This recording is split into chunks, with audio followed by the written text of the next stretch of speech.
going to be, who you're going to be, how you're going to do it. Just decide. And then from that point, the universe is going to get out your way.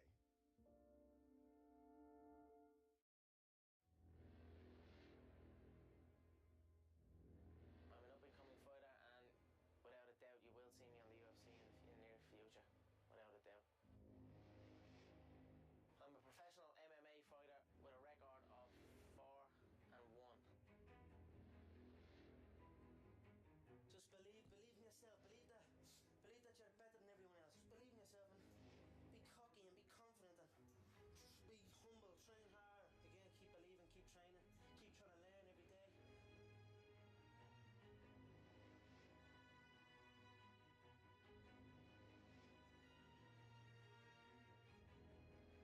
me, what's unhealthy is living an unhealthy life. To me, what's unhealthy is getting up and going through the same day every day of your life, 9 to 5 in an office or in a...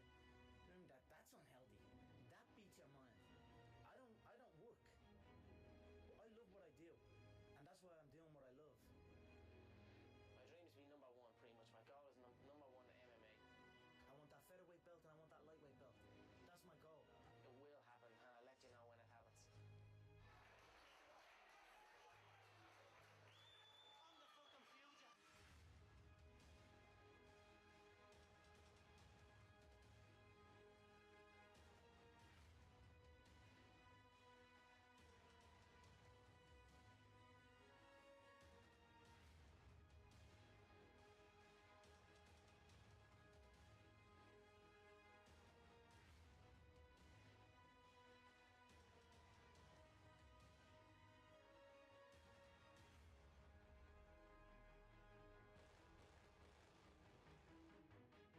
I'm the fucking future. Two things I've learned from these past 7 months. Number one is that hard work pays off, and number two is that dreams come true, and that's what's happening. I will be where I want to be. I'm 100% confident that I will make it to the top. I have the skills, I have the dedication. It will happen, and I'll let you know when it happens. But precision beats power, and timing beats speed. I knew he would overextend, and I knew I'd catch him. If you can see it here, and you have the courage enough to speak it, it will happen. I see these shots, I see these sequences, and I don't shy away from them. A lot of times people believe in certain things, but they keep to themselves. If you truly believe in it, if you become vocal with it, you are creating that law of attraction, and it will become reality. It just goes to show that hard work and dedication really does pay off. I'm not done by any stretch of the imagination. I'll handle this loss like a champion. I will not shy away from it. I will not make excuses to it. I lost in there. There was errors, but errors can be fixed if you face them head on and fix them, and that's it. I will celebrate this like you should. You should celebrate all adversity, because it makes you grow and it makes you stronger. So what doesn't kill you makes you stronger, and this is something that will make me stronger.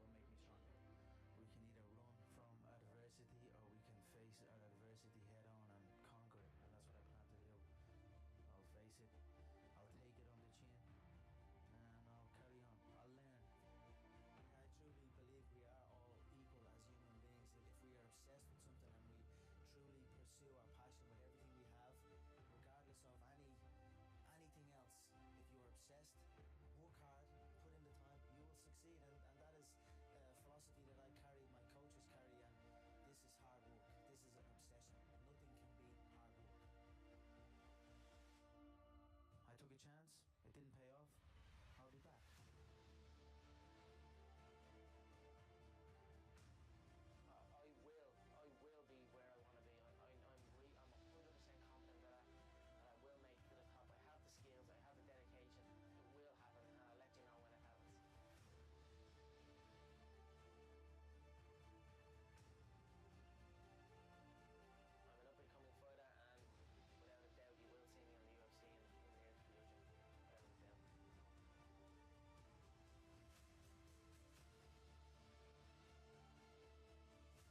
passion with everything we have, regardless of anything else. If you are obsessed, work hard, put in the time, you will succeed. And that is a philosophy that I carry, my coaches carry, and this is hard work. This is an obsession. Nothing can beat hard work.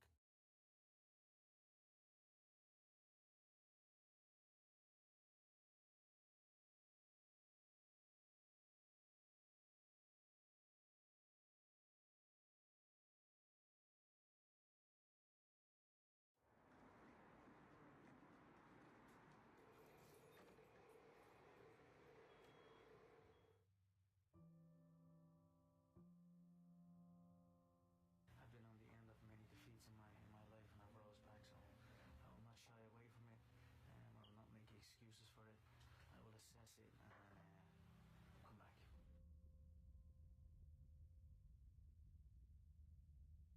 Just through years in the gym, through wins, through losses, through life, I just realized that if you say it to yourself and you look yourself in the eye and look yourself in the mirror and truly believe that not a man alive can beat you, then that is the way it is. And just through hours in the gym and preparation, I feel that I am untouchable right now.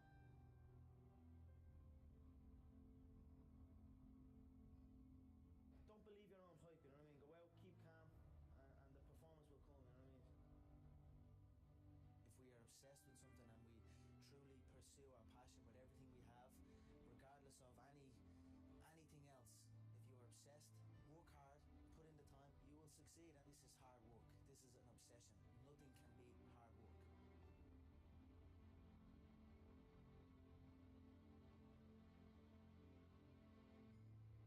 Hard work pays, so take notes.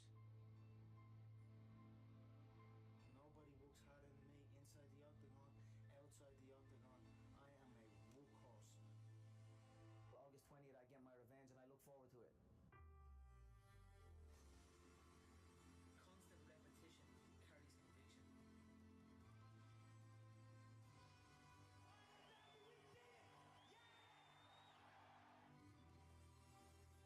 I love proving people wrong and proving my support right. That's what it's about at the end of the day. You know, this is all fun and games to me. I love it. I love my job. It's human nature. Some people will sit and take positivity from that. They will look at that and take inspiration and inspire. It will inspire them to go and push for that. Others will shell up and critique it and be negative towards it. But one thing is for sure, those people will stay where they are. The people who take inspiration from it will rise up and also one day experience that life. So this is human nature. Some go one way, some go the other way. But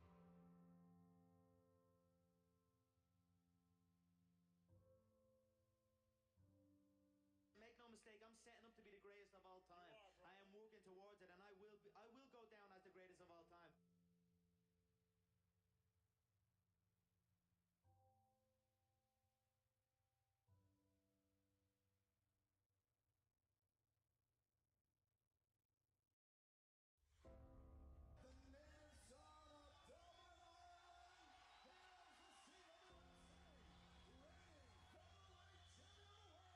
I still envision 2 and possibly 3 belts on my shoulder.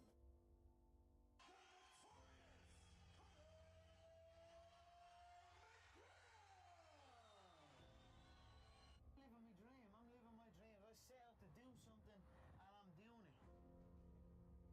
The last time you were actually a fan in this building was I UFC was sitting 93. right over there. You were just a fan. Yeah, I was just a fan. When I sat here in this crowd, UFC 93, and saw all these guys, you know, I realized that it's there. It's there for the taking if I put the time in. Everything on you. Everything's your fault. You want to really win in life? You want to get real happy? You know what? And I don't listen to no one else. He's written for Forbes, Success Magazine, entrepreneur. He created the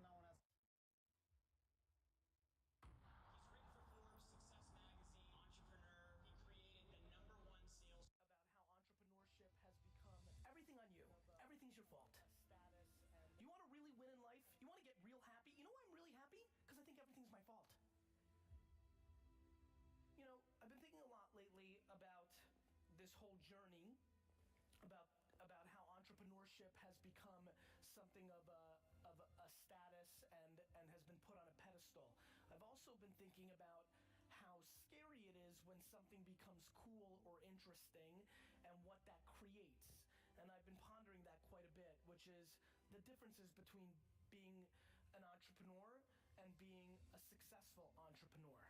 You know, putting the fact that you're a CEO in your Instagram profile doesn't mean that it's what you're going to be able to do for the rest of your life.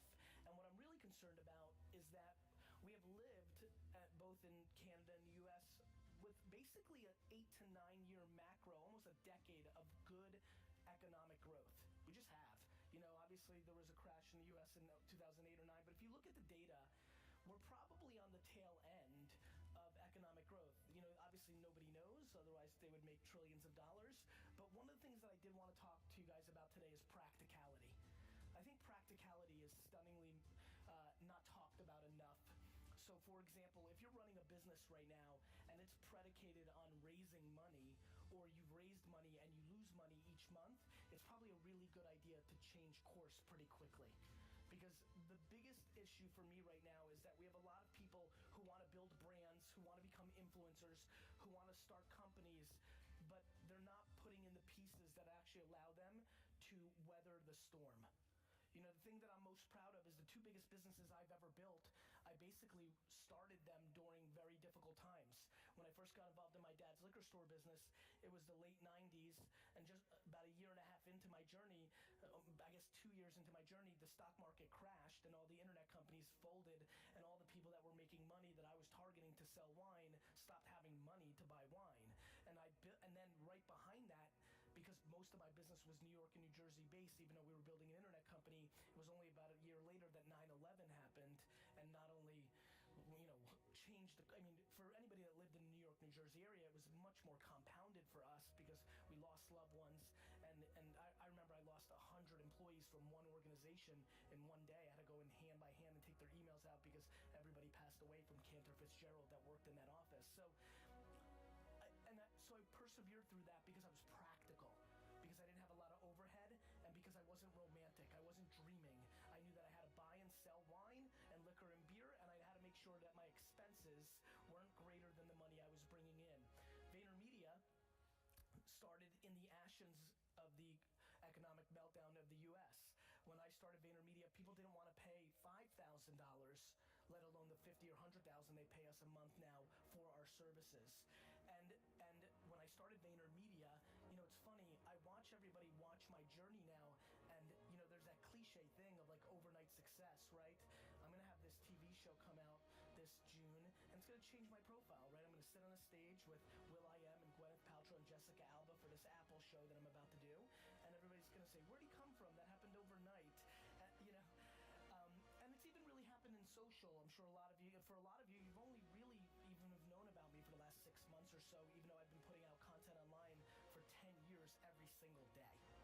And so the thing that I've been really thinking about is practicality. Like VaynerMedia, even though I had already built a nice sized business, it wasn't like I was extracting a lot of money out of Wine Library. And so when AJ and I started VaynerMedia 7 years ago, we started it out of a company called Buddy Media's conference room. For the first 2 years that I ran VaynerMedia, we had no rent. We first worked out of a conference room. We then worked out of a co-working space before the whole WeWork and co-working space revolution, and I bartered my time to help that company in exchange for a very small space. We didn't buy furniture, we scrapped. And I'd already made it. I was already rich.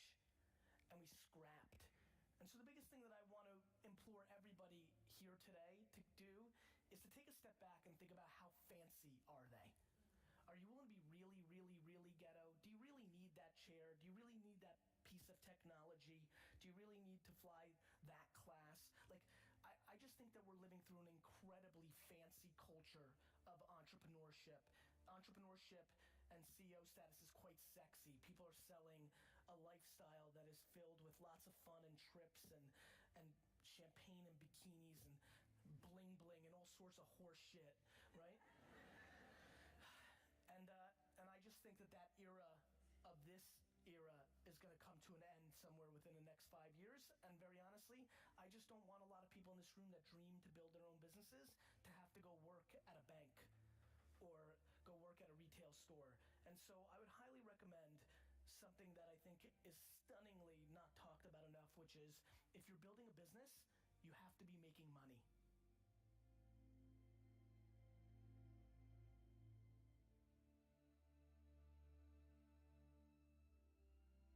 I know that's like a funny thing to say, but I think it's important. I think the other thing that's important is to shift the context completely the other way, which is what is really winning, right? Like, what is the definition of winning? And I think we all have different definitions, right? And I think that one of the things that I also want to say is that I'm getting scared that a lot of people that are following my journey hear me talking about buying the New York Jets, and I do aspire to buy a $3 billion sports franchise. I do. It is what I want. You can look at my 5th grade yearbook long before business was cool. It's what I want to do. But I'm awfully scared that it's pressuring the people that follow me into trying to achieve things that they don't necessarily want. They just think it's the thing you do if you're trying to be a successful business person. Let me promise you something. I know tens of thousands of people, and I know thousands of people extremely well, and I know hundreds of people deeply well. There is no correlation between how much money someone makes and their level of happiness. I have friends who make $47,000 a year and are the happiest people I know. Their work-life balance is on point. They're part of 2 soccer teams. They play video games. They watch every show they want. They take 2 vacations that they scrap together, and they're freaking happy as hell. And I know tons of people who I grew up with in the Silicon Valley boom who have hundreds of millions of dollars in their bank account and are as miserable and as lonely and as broken as you'll ever see. So I implore all of you to please reverse engineer and figure out who you are and figure out what level of monetizing and stuff you need and what level of creativity you need. I promise you one thing that will catch you very off guard. I should be way more rich. I leave money on the table every day. I've left ungodly amounts of money on the table. I spend tons of times sending DMs and engaging with people, meeting people randomly and not cashing in. I actually believe the statement I'm about to make. I think that I love the journey and the game of entrepreneurship so much that I have subconsciously sabotaged my financial upside to make sure I can play this a little longer, because I fear if the numbers keep getting too big, eventually it will take the fun out of it. When you are lucky enough, like I am, to actually do something that you love so much, do something that puts pressure against the one thing you care about besides it, which is the time I spend with my family. My family is my whole life.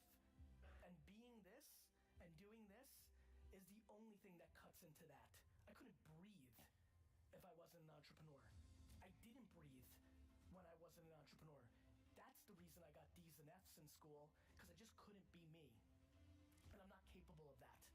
And so I think being here excites me, because I think coming to not LA, San Francisco, New York, London is always more fun for me. It always feels a little more practical. It always feels like there's a little bit more chips on the shoulder, which is what I have. But I want to remind everybody, just because you didn't grow up with a trust fund, just because you don't live in Silicon Valley, the market doesn't care. If you're good enough, you will win.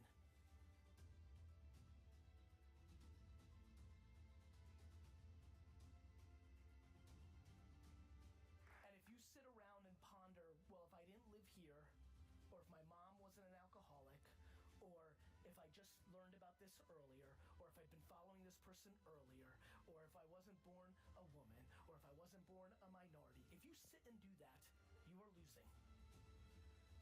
You're not wrong. It's just that business and marketing and all this doesn't care. There's just no emotion in the market. Like, and that's it. And so I think we need to start having much deeper, much more serious conversations of practicality. You know, it's fun, and I love this space the most. But I loved it long before it was sexy. I loved it long before people wanted to take selfies with me. I loved it long before athletes and celebrities and rappers wanted to be entrepreneurs. I loved it long before that. It was my destiny. It was who I was. It was how I was wired. It was the only thing I knew. That's why the 4-year-old me ripped flowers out of yards and sold it. You don't read about being an entrepreneur at 5, 6, 7, 8, and 9. I didn't jump on this because it's cool now and it makes me money and girls. I did it because it's all I assure you, if you came here to be an entrepreneur, that this talk allows you to realize you're really an artist, or you're really a number 3 in a company because you bring this level of energy and you don't want to be a number 1. Because let me promise you something about being a number 1. I'm not an entrepreneur, I'm a firefighter. My entire life is taking care of crap, putting out fires. 24/7, 365, my whole life is, this is a problem. Fix this, and guess what? When you're the last line of defense, there's no blaming your boss. There's no blaming the logo. There's no blaming the government. It's all my fault. All of it. And so, it's super sexy, but what's not being talked about is the friends and acquaintances I have who committed suicide in the entrepreneur land the last 4 years because nobody talks about the downside. Everybody thinks they're going to be Zucks. Everybody thinks they're going to build Snapchat. Go look at the data. The data shows that the far majority of this room will not succeed, not even close, to building an actual business. And I don't come here to be somber. I come here to remind you that there's only one thing you can do. The only thing you can do that can trump the moment mommy and daddy had sex to make you. The only thing that can trump that, the only thing that can trump your DNA, the only thing that is controllable, if you want it, if you want this, is work.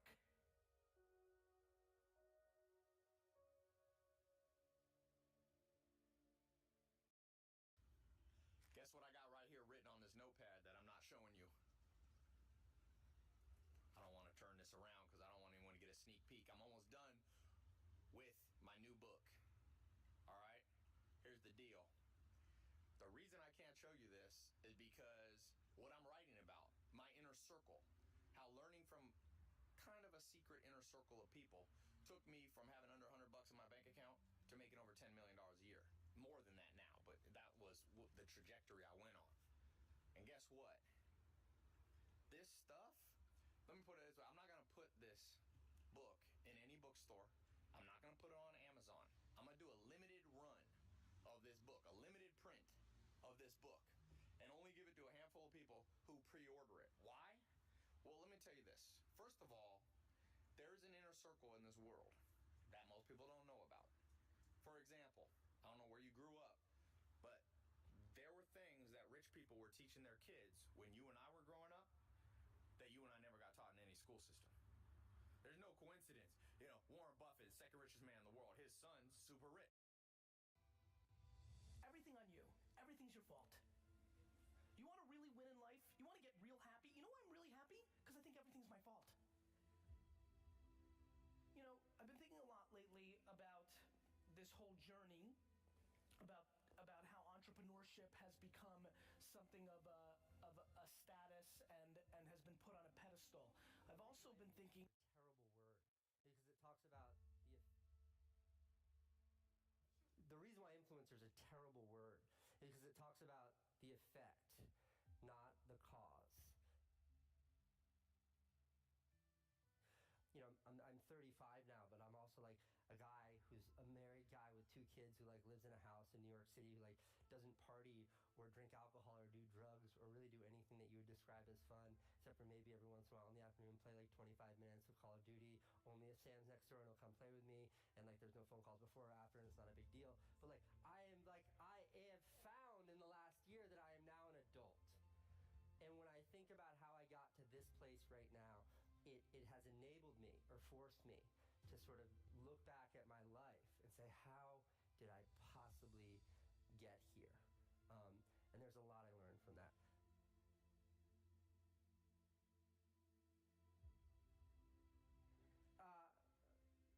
Okay, so how you get from A to B.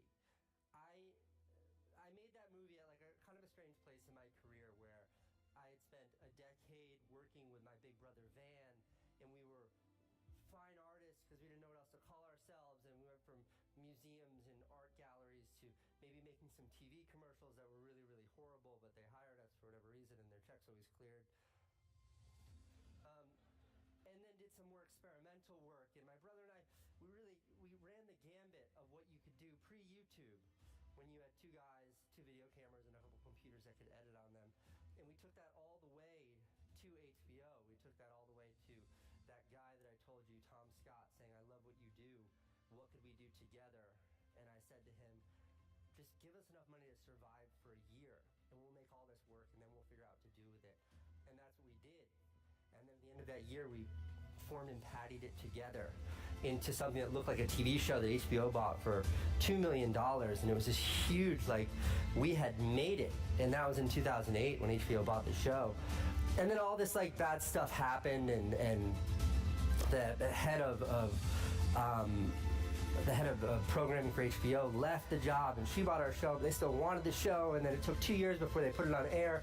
Within that 2 years, my brother and I made the decision to stop working together. It was all this stuff, but where it left me was in early 2011, realizing I hadn't actually made anything in like 3 years, and I kind of felt like a loser. And I started a YouTube channel called Casey Neistat, not called the Neistat Brothers. It was my channel. I was really insecure about it.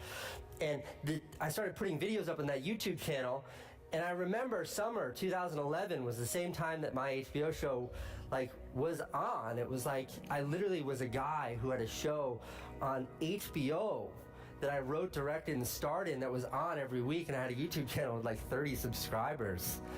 And I was like, man, this sucks. And I was beating myself up about it, and then I got like a bike ticket. I got a ticket for riding my bike. I was really upset. And I went and I shot that movie with my friend, Oscar. Maybe you've seen him in some of the vlogs. And we made that movie for like $40. And I say $40 because the bike broke halfway through to fix the tires. It was $40. Shot it on a point and shoot, and we put it on the internet, and it exploded. I mean, it exploded. I remember the mayor of New York City at the time, Michael Bloomberg, being asked in a press conference about that video. And I was like, yeah. But the biggest thing that came from that was I got a phone call from an editor at the New York Times. And he was like, we're doing this thing at the New York Times, videos, and they're opinion focused, and we loved your Bike Lanes movie. And I was like, you got the wrong, this is the guy who made the movie where I crashed my bike into a cop car. You sure you want to talk to me? And he was like, yes, we love that. Would you make movies like that for us?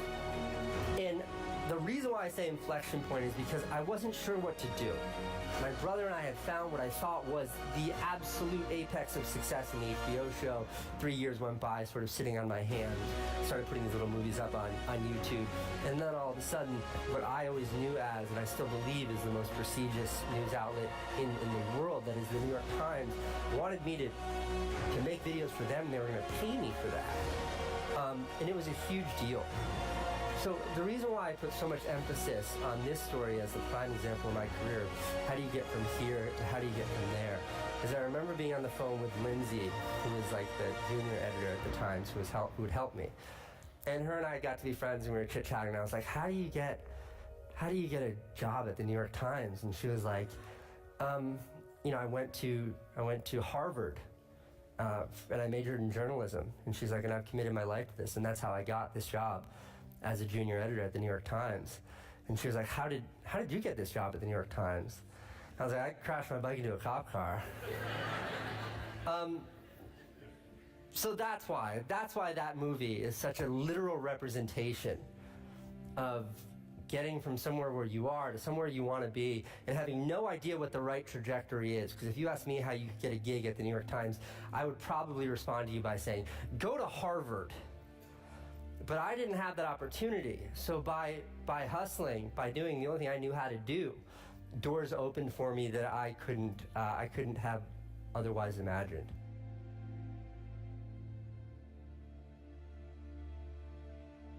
So with that, following that trajectory, like that kind of video got a lot of attention, a lot of eyeballs, and people were looking at me. And then I started making movies for the New York Times, and those would get a lot of attention by smart people who didn't waste their time on YouTube. Yeah. But would actually see videos on the New York Times, and sort of elevated who I was, what I represented, and what I could do. And along with that came some real opportunities in the advertising space. Now, my career in advertising up till this point was basically directing really terrible TV commercials that none of you have seen. my mantra about the ad world was a line that I stole from the Beastie Boys, where I said, like, the world of advertising is a nice place to visit, but a better place to rob, because it was just an easy way to get paid for me. But I was really embarrassed about the work that I did there, because what working in advertising was for me up until that time was they'd have like a script, then they'd have a shot list, and then they'd have like a storyboard, which is literally like pictures of what every shot should look like. And you'd show up on set and you'd be like, I'm here, ready to express myself artistically and creatively. And they're like, cool, here, do this. And it was just like, I felt like a robot could do it. But it was a means to an end. It was a way of getting paid. But as my YouTube videos, as these kinds of videos really took off, they really found their footing. Agencies, advertisers, clients, companies would see them. They'd be like, he's capturing this tremendous audience, making work like this. What could he do for us? And they would call me in, and sometimes they would say, like, how about doing this, just like you would do it for you? And I was like, no, this doesn't work. And I remember pitching this idea of, like, why don't you just, to my agent, like, why don't you just get them to give me their money, and then I'll go make a video and I'll, like, do it for them, but the way I do it for me. And them sort of, like, scratching their heads and being like, that will never work. And I, like, fired them. I stopped working with them right then and there. And I started to pursue that. And it came to a head when I was able to get this gig with Nike. Now, Nike had done a little project in New York City, and they asked me to make a bike movie, because they saw this bike movie, for their little event. I made them this little bike movie. They loved it.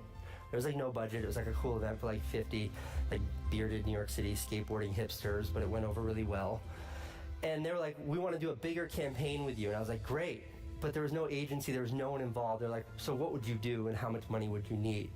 And I was like, yikes. So I gave them some ideas for some videos that they loved. It was to launch one product. And I gave them, I remember they asked me for a budget, and I didn't know how to do a budget. So I literally sent them a single number. That's it. They're like, everybody loves the ideas. We're signed off. Let's do it. We want to make all 3 videos. This is perfect. Just let us know the budget. So I just, like, replied inline email with a number and click send. And they came back like a week later and they're like, yeah, I guess that's fine. I don't know. And so the gig was to make 3 videos. And I had scripts for all 3. The script was like a single piece of paper that was like, here's what the video would look like. And if I had to write a script for that, I'd be like, I'm upset about a New York City cop. I get a ticket from a cop, and then I'm gonna ride my bike, crash it into stuff. It will be funny, period. Casey Neistat. Like, that's what a Casey script looks like. I don't know how to write a script. And that's sort of what these 3 scripts look like. Hey, what's up, my friend Calic Nye here, and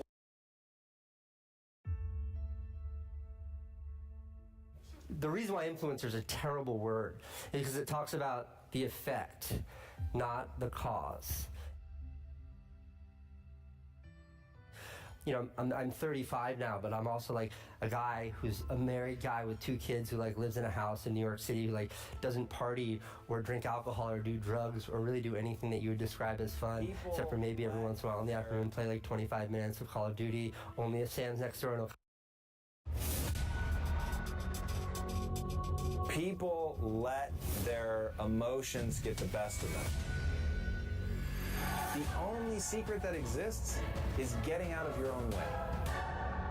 Don't betray yourself to get somebody's approval, right? Don't be afraid to want success. The results that come out of discipline.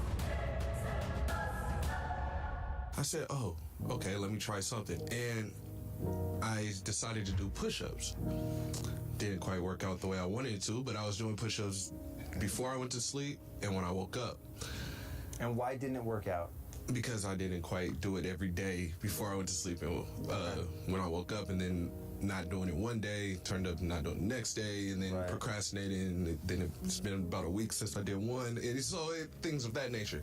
However, as I did it for a solid week and a half, and I felt a way that I haven't in a while. Before I started working at Quest, I was in a real deep, dark place that I had never been before.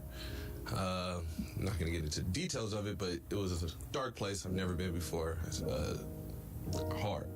Back to on point, when I started doing the push-ups again, I started feeling in a way that I hadn't felt in years. Just a confidence of myself that I haven't felt since I was playing basketball, since my goal in life and everything I wanted was to be in the NBA. I just am in a better place emotionally than I was before. A lot of people don't believe that because I'm usually around the office smiling, dancing, having a good time, but there's deep stuff going through my head, so that the way I appear on the outside smiling all the time is real, but it's because I consciously make the decision not to worry about all the other crap that might be going on, not to worry about Sallie Mae, not to worry about the IRS calling me, not to worry about anything else that might be going on.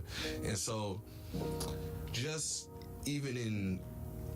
out of FOMO, fear of missing out, I started a habit, and that habit just sparked smaller things that are going off in my head. I can't really express all of them, but it's just, I feel different. I feel a lot more energetic. I feel more inspired to do something. I might not know what it is, but it's something. So when I figure out what that something is, I might come talk to you some more. Yeah. What habit did you start? The push-ups. Every night before and after, before I went to bed and when I woke up. You've already given up on that. So follow me on this, right? Because this is what I was saying at the beginning. I'm gonna be honest with you. Yeah. So you're adrift at sea. Like, I see you receding into the distance. Right. You might be dancing and smiling, but you're receding into the distance. So it isn't a complicated problem. So somehow in your head is a belief that you're going through things other people wouldn't understand, they don't go through whatever, but none of those beliefs serve you. Even if they're true, which they're not, but even if they were, it doesn't serve you to feel overburdened by Sallie Mae and the IRS and all of that, right? None of that serves you. So you've got to turn those into actionable chunks. And this is, people let themselves feel overwhelmed as if feeling overwhelmed somehow made the problem go away. Feeling overwhelmed does exactly one thing. It makes the problem worse. That's it. Yeah? So feeling overwhelmed is kicked up by the lizard brain to make sure that you act. It keeps going because you never take action, right? So honestly, what you need to do is break your world into bite-sized pieces that you will enact. Now here's the problem. You lie to yourself. So now you've got a problem of you can't trust yourself. So you've got to put yourself in a situation where you can earn that credibility back with yourself immediately. I say oftentimes that the body is a reflection of the mind. The only reason that doing the push-ups every day is interesting is because that's you saying, I said I would do it, and therefore I am going to do it, come hell or high water. And every day that I don't do it, I know that my mind is not where it needs to be. So start small. Tell yourself, I will do a push-up every night before I go to bed, and I will do a push-up every morning when I wake up. On your knees, fine. Like, it doesn't even have to be like a full-fledged push-up. But you said you were gonna do it, and you're gonna do it. And there's no universe in which you don't do it. There's a universe where you don't get any sleep. There's a universe where the doctor calls up and says, you're on a fucking broken arm. What are you doing? You can't do push-ups. All of those worlds can exist. But the world that can exist is where you told yourself you would do it, and then you don't do it. That world, my friend, is out of the question, unless you want to continue to drift out to sea. Now, the great news is you have exactly one enemy. That's it. You've betrayed yourself and lost all sense of confidence and belief in yourself.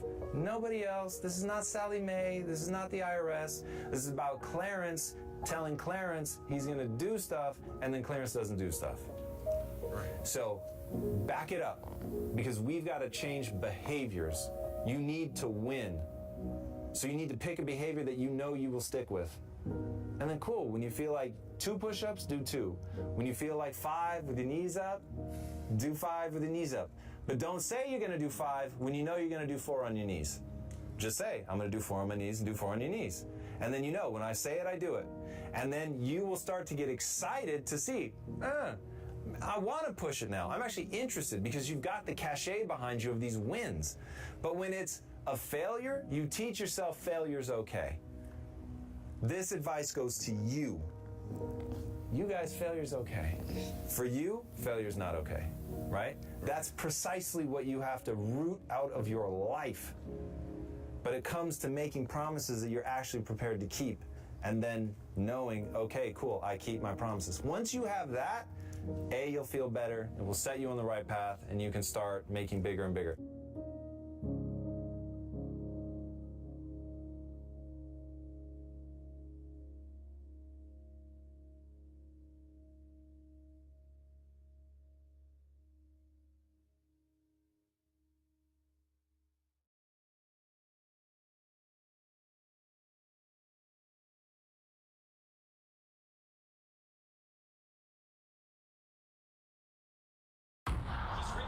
Success Magazine, entrepreneur. He created the #1 sales training platform. Rick Margo!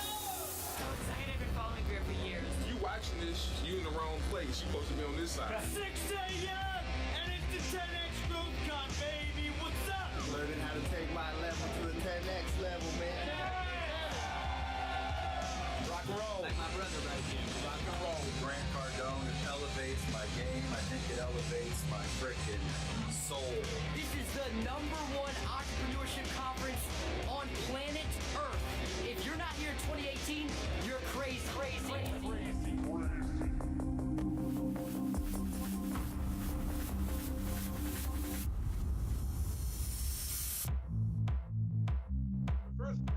Make sure everyone's safe and enjoy. Chasing. What are you chasing? What is it that you're pursuing in life? What is it that... But the first question I have for you is, what are you chasing? What are you chasing? What is it that you're pursuing in life? What is it that you're looking to accomplish? What are you chasing? The second thing that I have to ask you is, what is it that you're holding on to? And I'm going to challenge you, and I'm going to ask you that question because some of us have been holding on to things just a tad bit too long, and some of us, it might in fact be that time for you to start letting some things go. And finally, the last question I have for you is, what are you attracting? Based on how you're showing up right now in your life, what are you attracting into your life? What are the opportunities that you're attracting into your life? What are the relationships you're attracting to your life? And what are you attracting as a result of who you are right now?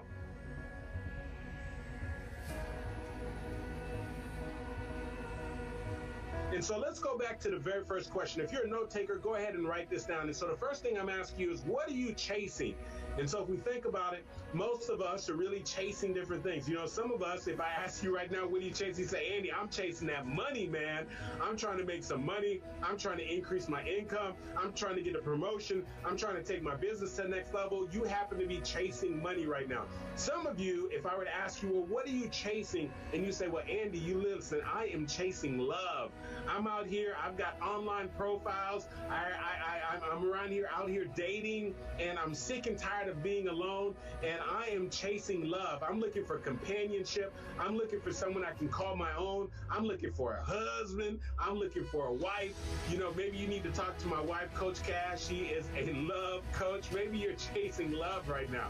Or, you know, some of us are chasing significance. Some of us are chasing fame. You know, some of us are chasing stability.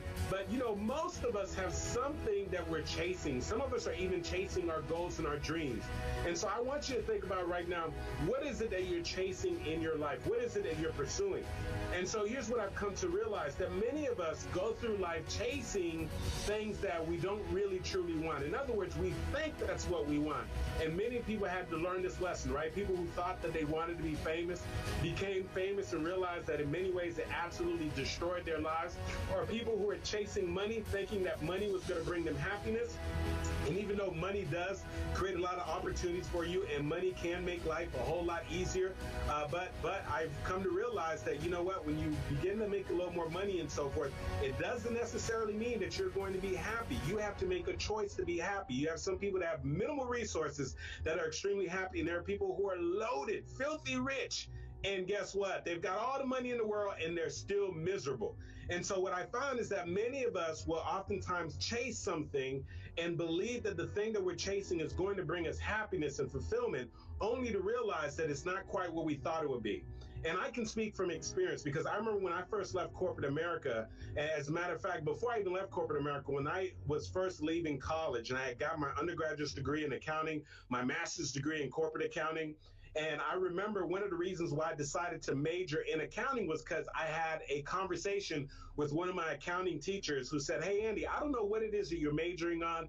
I just went through the exams, I went through the tests, and I noticed you did pretty darn well on this test." And she said, "I don't know if you've ever considered it, but you should probably go ahead and major in accounting. You know, accountants make pretty good money, and not only that, but you will have a pretty solid and stable career." And so the two things that I heard in that conversation was that I was going to make good money and that I was going to have stability. And so at that moment, I decided, I made a decision, and the way you can know I made the decision, because the rest of my actions followed that path, I made the decision early on that I was going to chase the money and that I was going to chase the stability. And so that's why I chose to make accounting the track. That's why I got my master's in corporate accounting. That's why I would go on and eventually get my CPA license and then also land a job with one of the largest professional service firms in the world, PricewaterhouseCoopers. But let me tell you something that I didn't realize.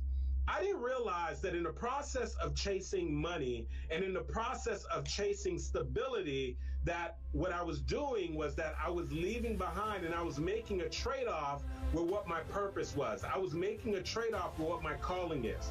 And so here's what I need you to realize. Many of us right now that we're going through the process and we're chasing something, but we haven't taken the time to consider what we're trading off. And so there are many people out there who are just chasing the money and chasing the careers, and the trade-off for them is maybe it's at the expense of maybe their family. And so even though they're quote unquote saying I'm working hard for my family to be able to provide for them, but unfortunately they're never there spending time with their wife, they're never there spending time with their husband, they're never there spending time with their children because they're so busy chasing the money. Or maybe perhaps if maybe you're the person who's been saying, "Andy, listen, man, I've been chasing this stability," and you don't realize that in the process of you chasing the stability that you have made a trade-off and you have forfeited actually going after and fulfilling whatever your calling is on your life or whatever your purpose is. And so what I realized is that when I started working in corporate America, and I told you, and I've shared this with you before, after about 3.5 years of working there, I was having this internal turmoil, and that the internal conversation was that, "Andy, there's got to be more than this." And so because I was so fixated on the stability, I was so fixated on the career, I was so fixated on getting, a well-paid corporate career that I didn't realize that I was making a trade-off.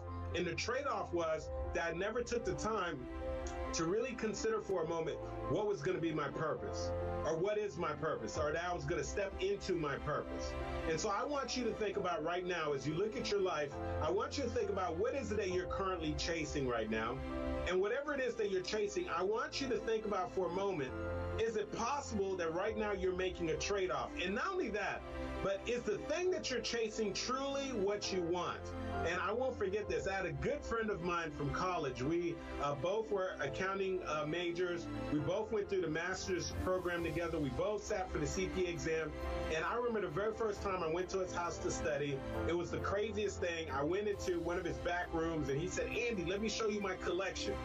And he opened up this closet and it was so intimidating. He had the most crazy collection of guns. I mean, all kind of guns, Glocks and handguns and shotguns and all kind of stuff. I was like, whoa, man.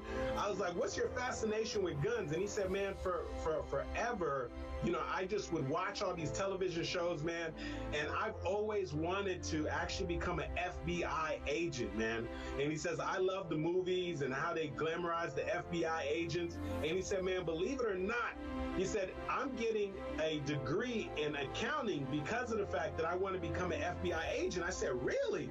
I said, who gets a degree in accounting because they want to become an FBI agent? He said, Andy, believe it or not, not. He said accounting majors are one of the at that time, he said they're one of the most highly recruited actual diplomas for people who are actually going and pursuing to become FBI agents, because they love accountants, because accountants have the ability, they're critical thinkers, they go in deep, they're analytical and so forth. And I said, wow, I had no idea. And then so this guy went through undergrad, got his accounting degree, got his master's degree in corporate accounting. He passed the CPA exam. And then I went on to work for PricewaterhouseCoopers. And then he went on this journey getting an accounting job. But ultimately, his only goal was to become an FBI agent. And so I remember we finally got on the phone, we were talking. He said, Andy, man, he said, this process is crazy, man. They've been doing all kind of background checks on me. They've been doing all kind of testing. I mean, they're going all the way back to my elementary school records. Man, he's like, man, this is a serious process. He said, not only that, but he says, I don't know if you remember, but in college, remember I wore glasses? He said, well, guess what? I couldn't even be able to get hired by the FBI because of my vision. So he said, I even paid thousands of dollars to get LASIK surgery to get my eyes corrected so I could become an FBI agent. I said, man, listen, man, well, good luck, man. I really hope that things work out for you. And so it was about maybe 7 months went by, and I followed up with him. I called him up. I was like, hey, man, what's going on? He said, oh, man, listen, man, you won't believe this, man. I got approved, man. I finally got approved. I am officially going into FBI training. I'm about to become an FBI agent.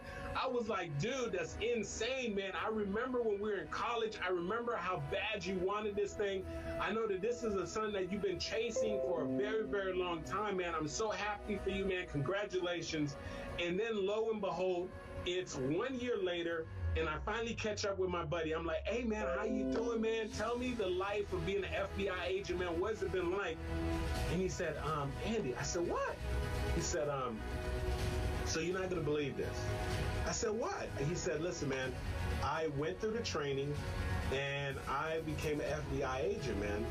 And right away, they were going to ask me to go on a special assignment that was going to require me to leave the country. And he said that it's not what I thought it was going to be. You know, he said, you know, my idea of an FBI agent was all the things that I saw on television. And this was something I had been chasing for so long. And I realized that it's not what I want, man. And he said, believe it or not, 2 months ago, I gave my letter of resignation, man. I was blown away. I couldn't believe it because I'm thinking to myself, my goodness, I mean, this is the only thing this guy talked about all through college when we were getting our accounting degree, when we were getting our master's degree, when we were studying together for the CPA exam, after college when I was following up with him, all he was talking about was becoming an FBI agent. And now this guy finally becomes an FBI agent and he realizes that it's not what he wants. And here's what I need you to understand, that there are many people, unfortunately, who followed that same path. Guess what I got right here written on this notepad that I'm not showing you? I don't want to turn this around because I don't want anyone to get a sneak peek. I'm almost done with my new book. All right? Here's the deal. The reason I can't show you this is because what I'm writing about, my inner circle, how learning from kind of a secret inner circle of people took me from having under $100 in my bank account to making over $10 million a year. More than that now, but that was the trajectory I went on. And guess what? This stuff, let me put it this way. I'm not going to put this book in any bookstore. I'm not going to put it on Amazon. I'm going to do a limited run of this book, a limited print of this book, and only give it to a handful of people who pre-order it. Why? Well, let me tell you this. First of all, there's an inner circle in this world that most people don't know about. For example, I don't know where you grew up, but there were things that rich people were teaching their kids when you and I were growing up that you and I never got taught in any school system. There's no coincidence. You know, Warren Buffett, second richest man in the world, his son's super rich. Not from inheriting money either. Warren Buffett taught him all kinds of stuff. Stuff that they don't teach you in algebra and calculus and geometry class. No, they don't teach you this in history. This is the stuff on how to invest in real estate, how to start with no money, how to build your credit, how to launch a business, how to invest in the stock market, how to handle recessions. Like all the stuff that you really need to know in life, But no one teaches us. That's what this book that I'm almost done writing is all about. See, it wasn't until I was about 20 years old that I started meeting successful people. I was raised by a single mom. You know, I was born in Long Beach. I wasn't here in Beverly Hills or anything like that. What changed my life was an inner circle. Change your circle, change your life. There's an old saying, you will make the average income of the 5 people you spend the most time around. You hang out with 5 broke people, you hang out with 5 sloppy people, 5 procrastinators, you're going to be... You got to build a team. I got one more thing to do. Tell somebody, say, we got to build a team. We got to build a team. You got to build a team. We got to build a team. We got to build a team. Because we're getting ready to go someplace we've never gone before. We're getting ready to do things that we've never done before. We're getting ready to ascend to a height that we've never seen before. Now we're going to pick the team. These are the people that you're gonna ride with. You're gonna ride shotgun with. These gonna be your road dogs and your running buddies. My God, something is about to happen. I'm gonna show you how to pick your team. The Bible spends more time showing us how Jesus picked his team than it does telling us about what he did. Most of the Gospels is spent telling you how he met his team. Because it's all about the 12, not the 5,000. It's about the 12 choosing the right team. Now, can I give you some things for the right team? I'm going to give you these final 3 criteria to choose your team. 1, you're going to have confidants. Okay? You're going to have confidants. You got to have confidants. You got to trust somebody. You cannot be a great leader and not have anybody you can talk to. You got to have somebody you can talk to and be honest and be open and say, this is how it really is. I'm really stressed out. I'm sick of all of them. I'm frustrated. It's getting on my nerves. You got to have a confidant. Somebody with whom you can be transparent and be honest. Out of the 12, you got to have some 3, some inner circle that get close around you. These are the guys you carry up on the Mount of Transfiguration. These are the road dogs who run with you, and they see you, and they understand you, and they're your confidants. And if you have 3 in a lifetime, you've done real good. If you have 3 confidants in a lifetime that you can really trust and talk to and open up to, you've done real good. So this category is your smallest category.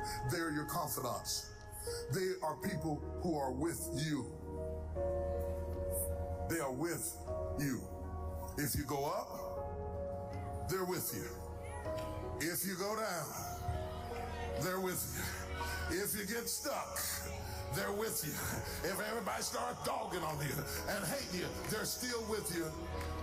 If you have 3, you've done really well. They know what you're afraid that somebody else will find out. And they're still with you. These are the people that being around them is so comfortable, you can behave as if you were by yourself. You don't get tired of your confidants because you don't have to change your behavior in their presence. The reason you get tired of being around people is because you're putting on. And you want them to leave so you can relax. But there is somebody that doesn't have to leave for you to relax because they're your confidants. They know who you really are. Oh my God, I'm teaching so good, I think I might get this tape myself. The confidant's commitment is to you, not to your cause. It is to you, not to your cause. The confidant is in it with you because of you, not because of your cause. You are the center of their gravitational pull. And if you have confidants, you have to remember to feed your confidants you. Because the confidant is not in it for the money, they're not in it for the prestige, they're not in it for the recognition, they're not in it for the title, they're in it because of you. And if you start starving your confidants of your attention, they will wither up and die because their only attraction was not to the cause, it was always to you. I lost a very good employee one time over this because I thought the guy was coming because of the cause, and in fact, he was coming because of me, and it didn't work out well in the position because working in the position gave him less and less of me until he finally got frustrated and left. I thought he left over the money or left over the stress, and later when we did the debriefing, he left because he couldn't spend time with me. His commitment was to me and not to the cause. If you get that twisted, you will be feeding them things that would motivate anybody else, and they'll be withering because a confidant lives and breathes off of their relationship with you. Oh, this is good. The second category is your constituents. Your constituents. Your constituents are with it. They are with it. They are with the cause, not you. They are only with you because of the cause. They will confuse you because they look just like a confidant. They're walking right beside you just like a confidant. They talk the same language as a confidant, but they are there because of the cause and not because of you. These are constituents. Their attraction is the mission. Now, you can still have them with you, but you have to know why they're with you. They are with you as long as you are getting them closer and closer to the mission. And they walk just like the confidant, but understand that the constituent will leap out of your fellowship and jump onto another person's fellowship because it's helping to get them closer to where they're trying to go. It was never about you in the first place. It was about the cause. And if it furthers their agenda, they'll leave you in a heartbeat and leave you with your heart broken because you thought they loved you. They never loved you. They love what you do.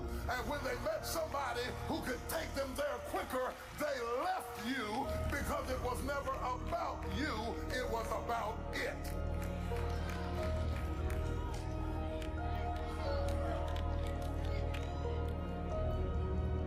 These are constituents. These three categories are divided by motives.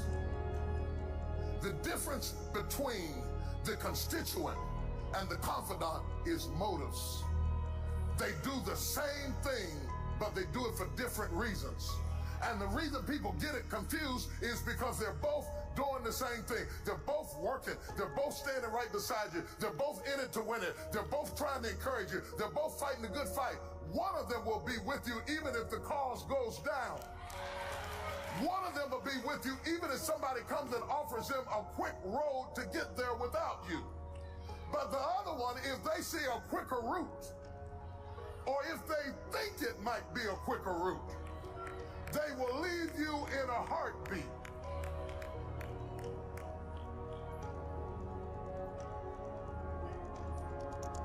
Well, I'm not going to pick anybody like that. You cannot have a room full of confidants. You have to be able to work with people who come and go.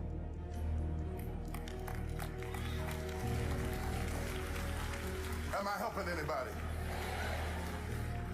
These are constituents. They come and go. They come and go. I like to call them scaffolding.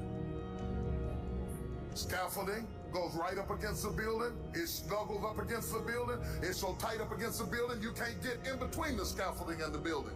But when the building is up, the scaffolding goes.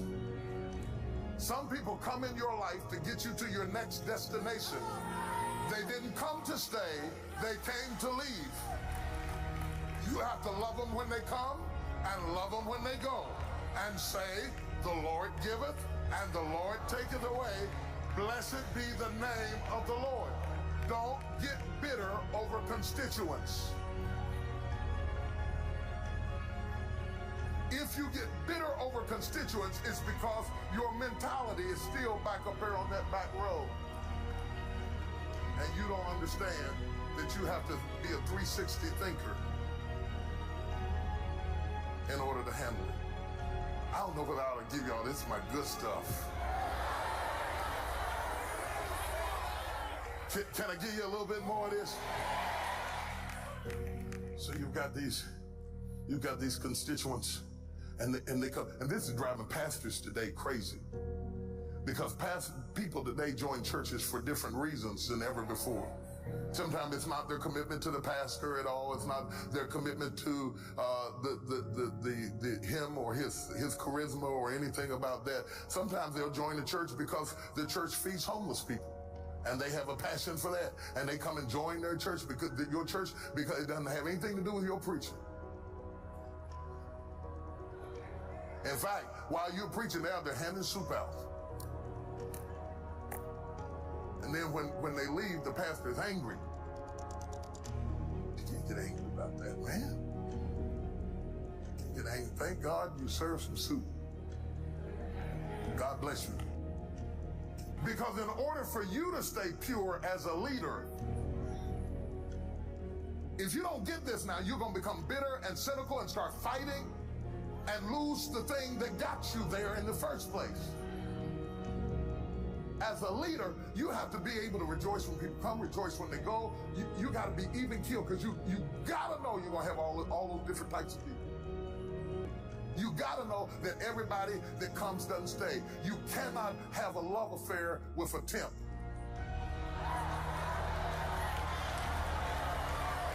You knew when she came, she was going to work 6 months. That's why you call temporary services. No, I'm not working. See, you got to understand what I'm working on. I'm not working on the people that are coming and going. I'm working on the leader whose heart is broken about the people who are coming and going, because you are feeling like you're up there, but you are living like you're right here. And I'm trying to get those things to come together, that you begin to get the mentality of the position that you're in. I'm talking about the attitude of greatness necessitates that you do more than love when they come. You have to, for survival's sake, get to the point that you can handle people leaving.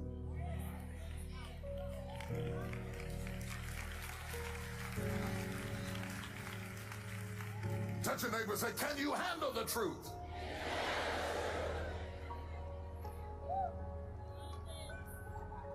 And while you're going through this, God will let people leave you and leave you and leave you until he trains you.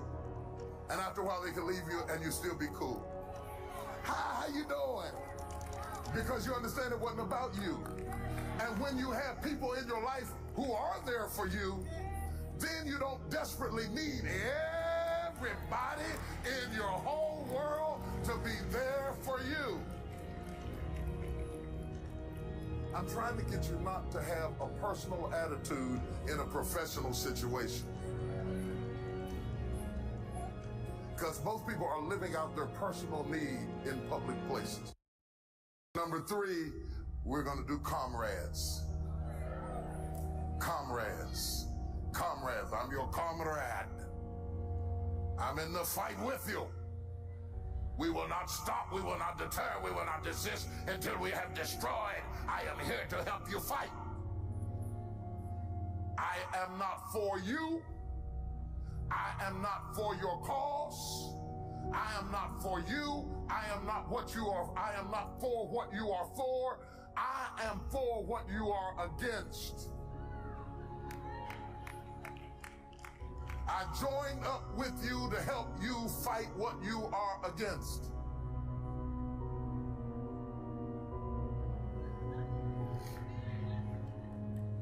Lord have mercy. Comrades. When you are in a fight and somebody joins you in the fight, don't think they're your friend because they join you in the fight. It may not be their attraction to you that made them fight beside you. It may be their frustration against your enemy that says, even I hate you so bad that even if I have to fight with her to get you, I'm going to get you out of the way. And so they are your comrades.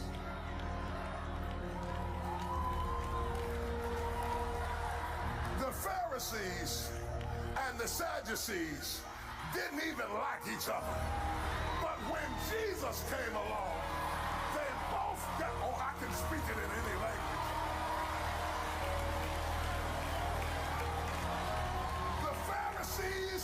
and the Sadducees had been hating on each other for years. But when Jesus came along, they both got together and they came to question Jesus.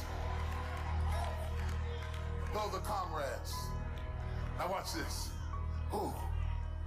Ooh. Ooh. Touch your neighbor and say, I see my team, I see my team. I see my team, I see my team, I see my team. I understand now. Whether I'm running a beauty shop or a computer business, I'm gonna have confidants, I'm gonna have constituents, and I'm gonna have comrades. And when it serves the purpose of moving what I'm the leader of forward, I will hook up with whoever I have to hook up with to do what I've got to do to get to the next level. There's nothing wrong with that as long as I understand which one of you is which. Don't let me get lonely and confide in a comrade, because then when the fight is over, you're going to use what I told you to kill.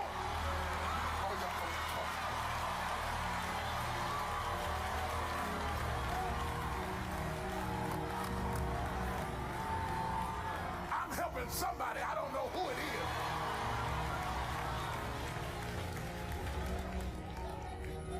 is. See, that's what happened to you. You say your friend betrayed you, but they were never your friend in the first place. They didn't betray you, Sister Betty. They were never for you.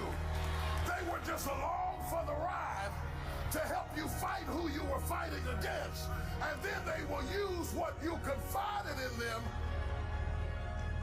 to destroy you. Because one thing you can count on a fighter to do is fight.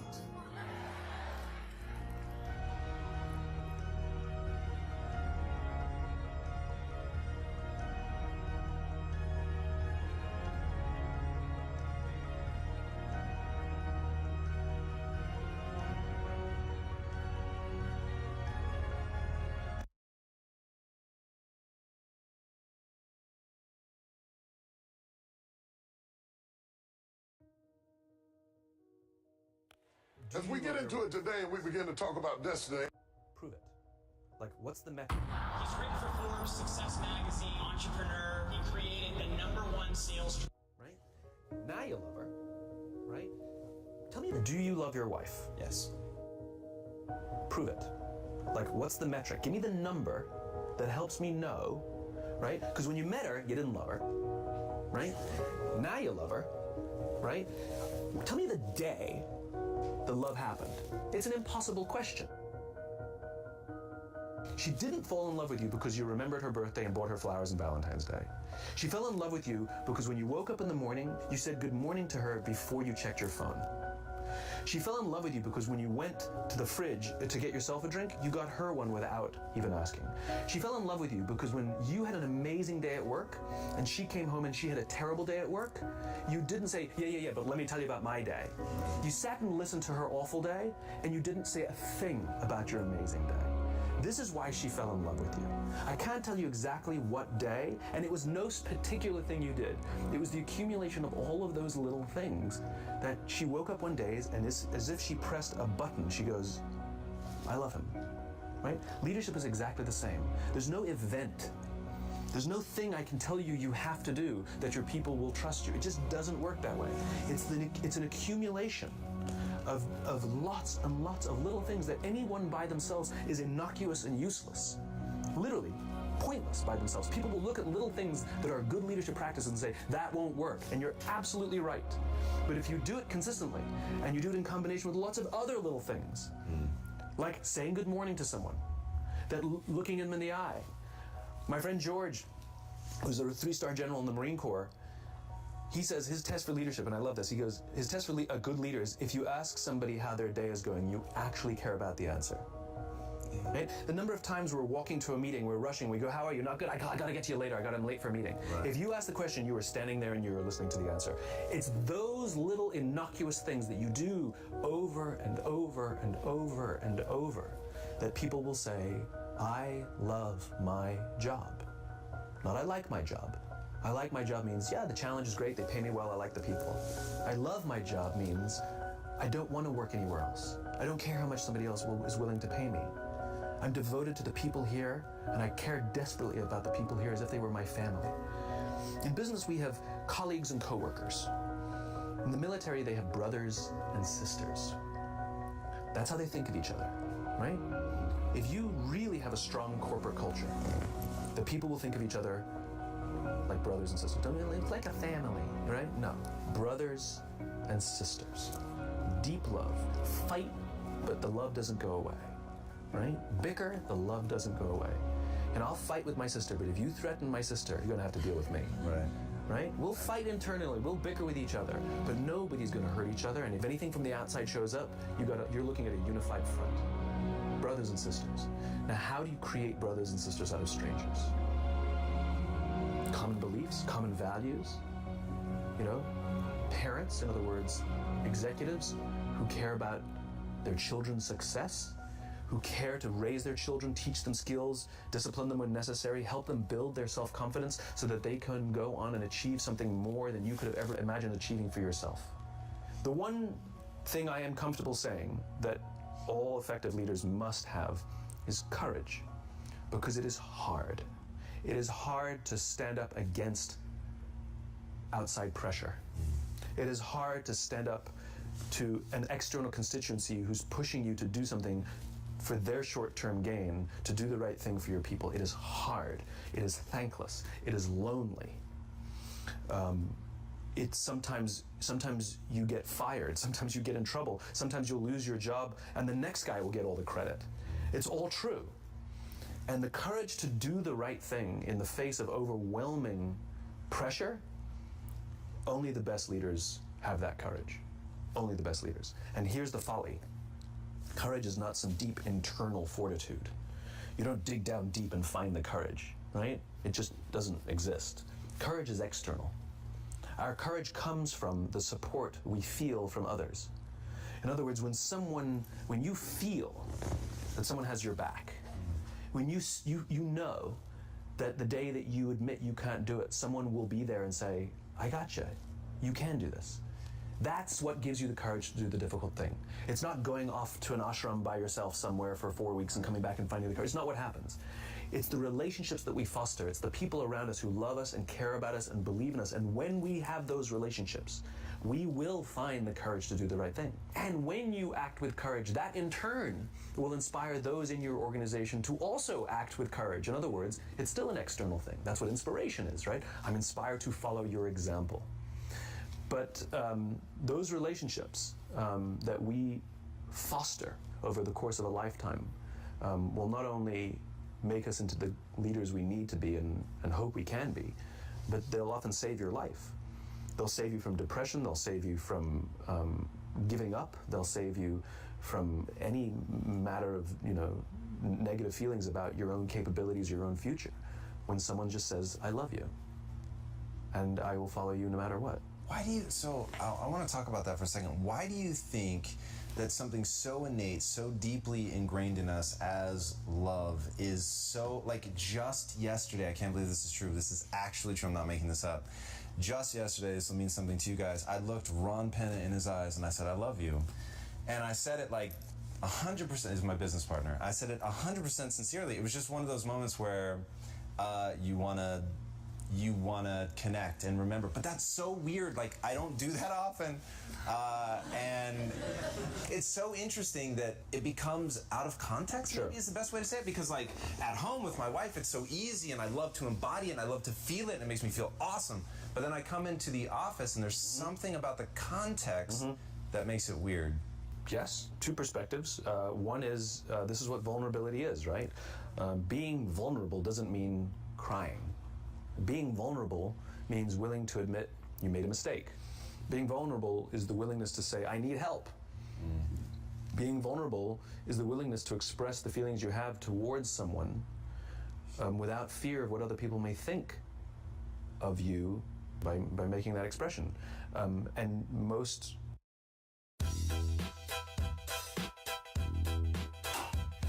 what's up, my friend Kalik Nye here, and welcome to my home. Now, as you continue to pay attention here over the next few minutes, I'm going to show you some things that I think that you're going to find pretty cool. You see, the question that I get most often, right, is, Kala, how did you do it, right? How did I go from earning minimum wage, working in a coffee shop, living in my mom's spare bedroom, and over $25,000 in debt, to creating a multiple six, and even seven-figure per year income, working online from home, while also having the time and the freedom to travel around the world, take multiple vacations per year. Stop pretending. Stop pretending. And the reason why I say that is because, let me tell you, stop pretending. Stop pretending. And the reason why I say that is because, let me tell you, at one point or another, many of us begin to pretend. You know, we pretend to want to go after our goals and our dreams. We pretend to want to go after our new career goal. We pretend to want to lose the weight. We pretend to want to get out of debt. We pretend that we want to finally get uncomfortable and do something extraordinary with our lives. And so it was George Bell who said this. He said that you can pretend to care, but he said that you can pretend to care, but you cannot pretend to show up. And I believe that many of us are playing the pretend game. We're pretending to care about our goals and our dreams. We're pretending to want to lose the weight once and for all. We're pretending to want to write the book. We're pretending to want to go back to school and get the education. And the reason why I said we're pretending is because we find ourselves having a whole lot of great conversation, but we haven't been willing to follow it with action. We haven't been willing to show up.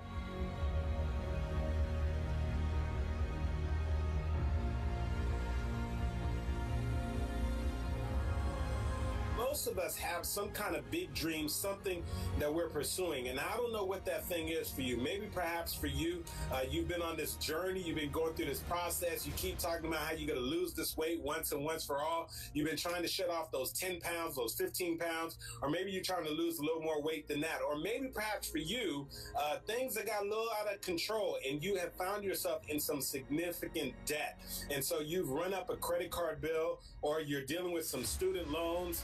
You're dealing with some debt and some things, and you would really like to eliminate the debt. But when you look at the amount of debt that you have, it's overwhelming, and you're saying to yourself, well, I don't know if I'm going to be able to do this. Or maybe perhaps for you, you have been on this journey now, in this process of trying to figure out how maybe you can start your own business, or you've been trying to sort of break a ceiling. You have your business now. You've been consistently able to make $80,000, maybe perhaps $100,000 in your business, and you're just simply looking at how can you just raise the bar and just get to the next level. Or maybe perhaps for you, you've been going from one toxic relationship to another, and you've just been trying to find that one solid relationship that you can give your all, that you can be vulnerable, that you know that you can have somebody that absolutely has your back. And as you look at those goals, as you look at those things that you want to make happen, sometimes when you look at them and you look at the big overall grand scheme of things and everything that you believe that you have to do to be able to realize your goals and your dreams, here's what you come to a realization that it seems in many ways to be a little bit overwhelming.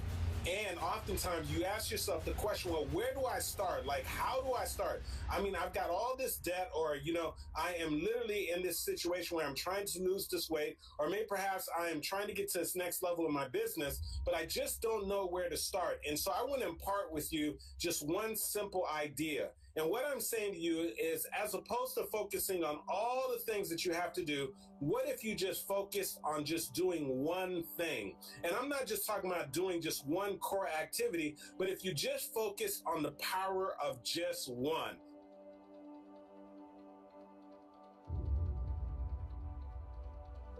And so let me help you to understand this. I remember it was a couple years back, I was watching an interview where somebody was interviewing Will Smith. For those of you who know, we're talking about, blockbuster, Hollywood movie star Will Smith, who has been in so many movies, has gotten so many awards, and has really had just really a notable, tremendous career, especially for somebody who just started off in just a sitcom, who's been able to be one of the top-rated actors in Hollywood.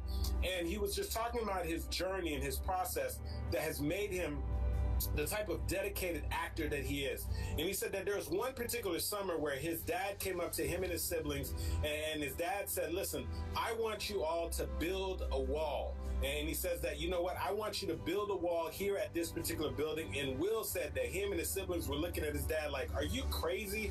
Are you serious right now? What do you mean build a wall? Because first of all, they had never built a wall before. And the other thing is, it just seemed like a daunting, overwhelming task that they would never be able to complete. And he said that once they got past how overwhelming the task appeared to be, once they got past the fact that it appeared to be something that they weren't capable of, he said that there was a shift in their focus. And he said that the major shift that became was that when they stopped focusing on trying to build an entire wall, and all they did was focus on laying one brick down, one at a time, and laying that brick down the best that they can. And after laying down that one brick, then focusing on laying down the next brick. And the reason why I share that with you is here's what I need you to realize. When it comes to whatever it is that you're looking to make happen for you, sometimes you have to take that one brick approach. You just got to focus on that one thing that you've got to do and knock that out for today. And then tomorrow, focus on doing that again. Some of you right now, the only difference in the distance between you realizing and accomplish whatever your goal is in your business is to just simply have that laser focus of just doing that one thing. So what I'm saying is, as opposed to focusing on the entire sales amount that you're trying to generate for the entire month, what if every day you just focus on just making one sale? If every single day you just focus on making that one phone call? What if every day you just focus on doing that 1 hour worth of exercise? What if every day you just focus on literally every single day you just focus on that one core activity that you know that if you do it consistently every single day, that it's going to move you that much closer to your dreams and your goals?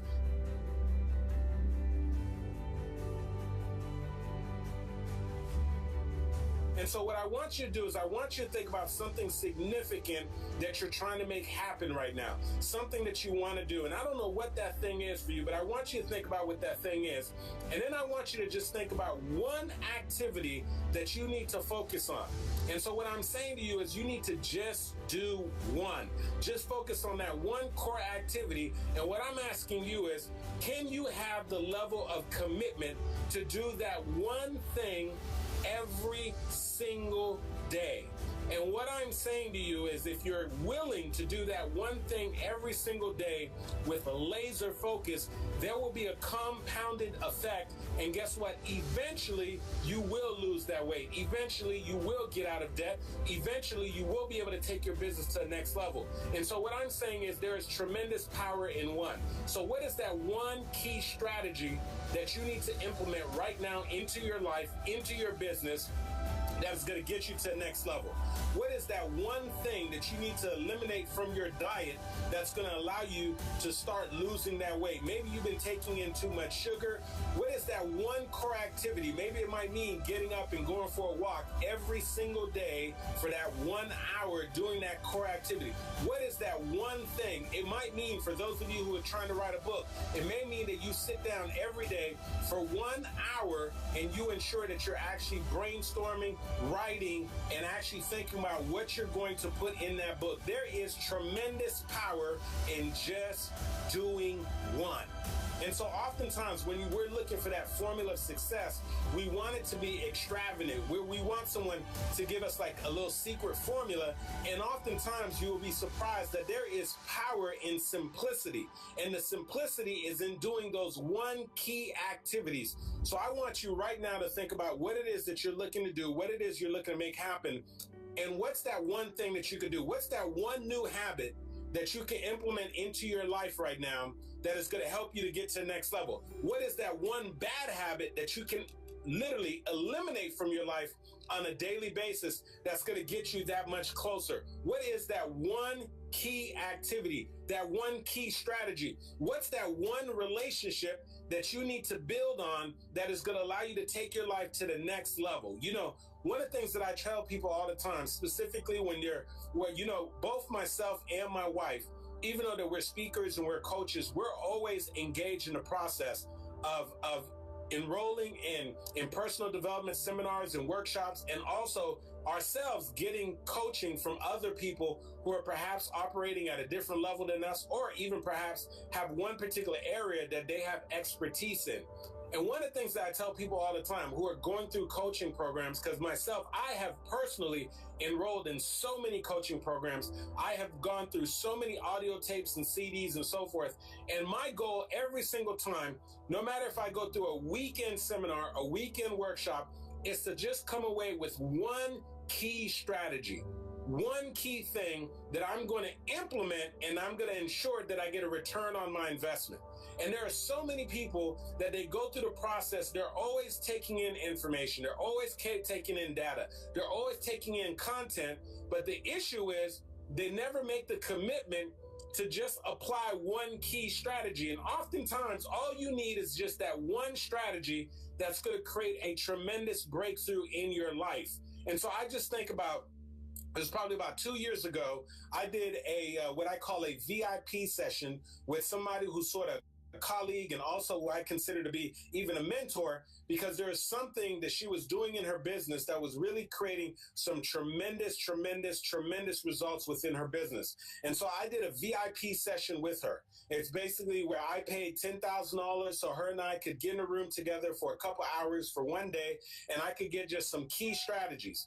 And that particular day, she shared so many powerful strategies with me. And literally, if I took the time to implement all of the strategies that she shared with me, I could be busy for the next 6 months. But my goal, my sole goal, was to just find what was the most compelling strategy, the most compelling technique that she shared with me, and to implement that one thing. And I'm telling you that when I left that session, right away, I just looked at everything that she shared and I just circled one thing, and I decided to implement that one key strategy. Within 3 days of leaving from that particular coaching session with her, within 3 days, that one key session brought me back $7,500. Within a week, it brought me in as a return an additional $5,000. Within a 6-month period, that one key strategy brought me back about $50,000. And the reason why I share that with you is because all I did was focus on one key strategy and implementing that one key technique every single day. And what I'm saying to you is, if you're looking for a breakthrough, if you're looking to get to the next level, stop overwhelming yourself and trying to convince yourself that you need to do A through Z. Stop convincing yourself that you need to do number 1 through 10. And what I'm saying to you is, if you could just literally center down and just try to figure out what's that one key activity that you can implement on a daily basis. And what I'm saying to you is that one key activity will be able to create true transformation and breakthrough for you.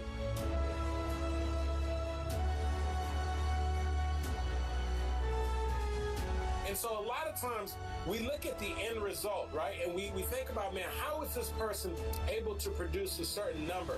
How is this person able to hit this particular threshold?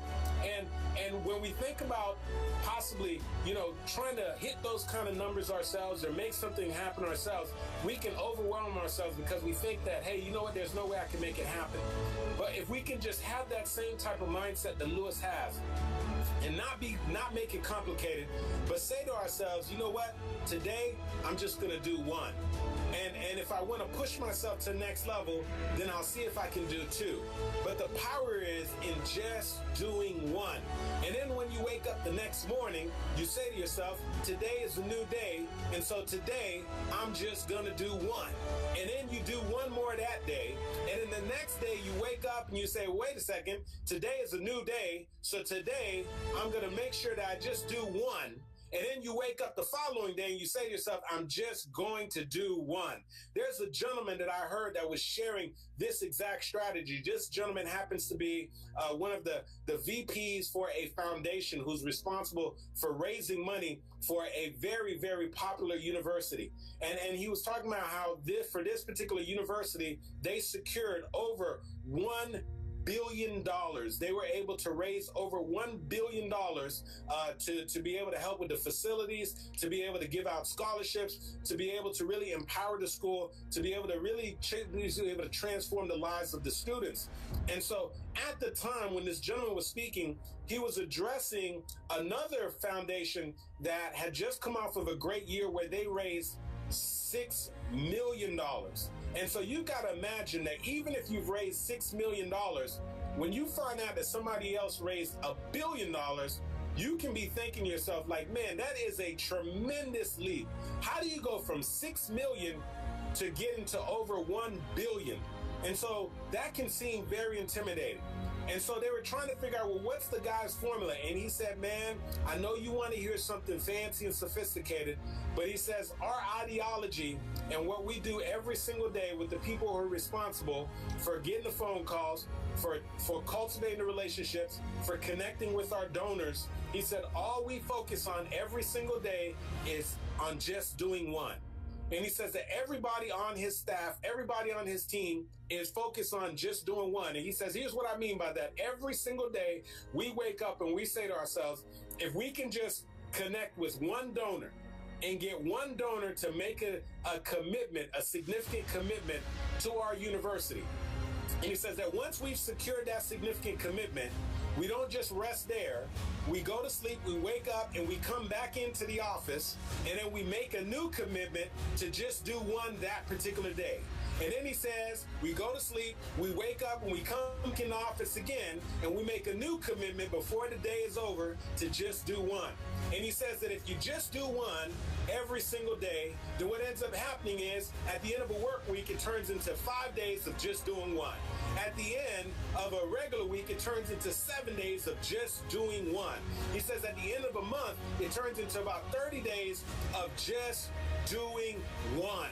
And he says the beautiful, beautiful, beautiful thing is at the end of the year, it turns into 365 days of just doing one. And the compounded effect of just doing one is what allows you to have breakthrough, massive success. And what I'm saying to you is, I want you to think about something that you want to do right now that you want to accomplish. And what I'm saying is stop overwhelming yourself and focus on just doing one.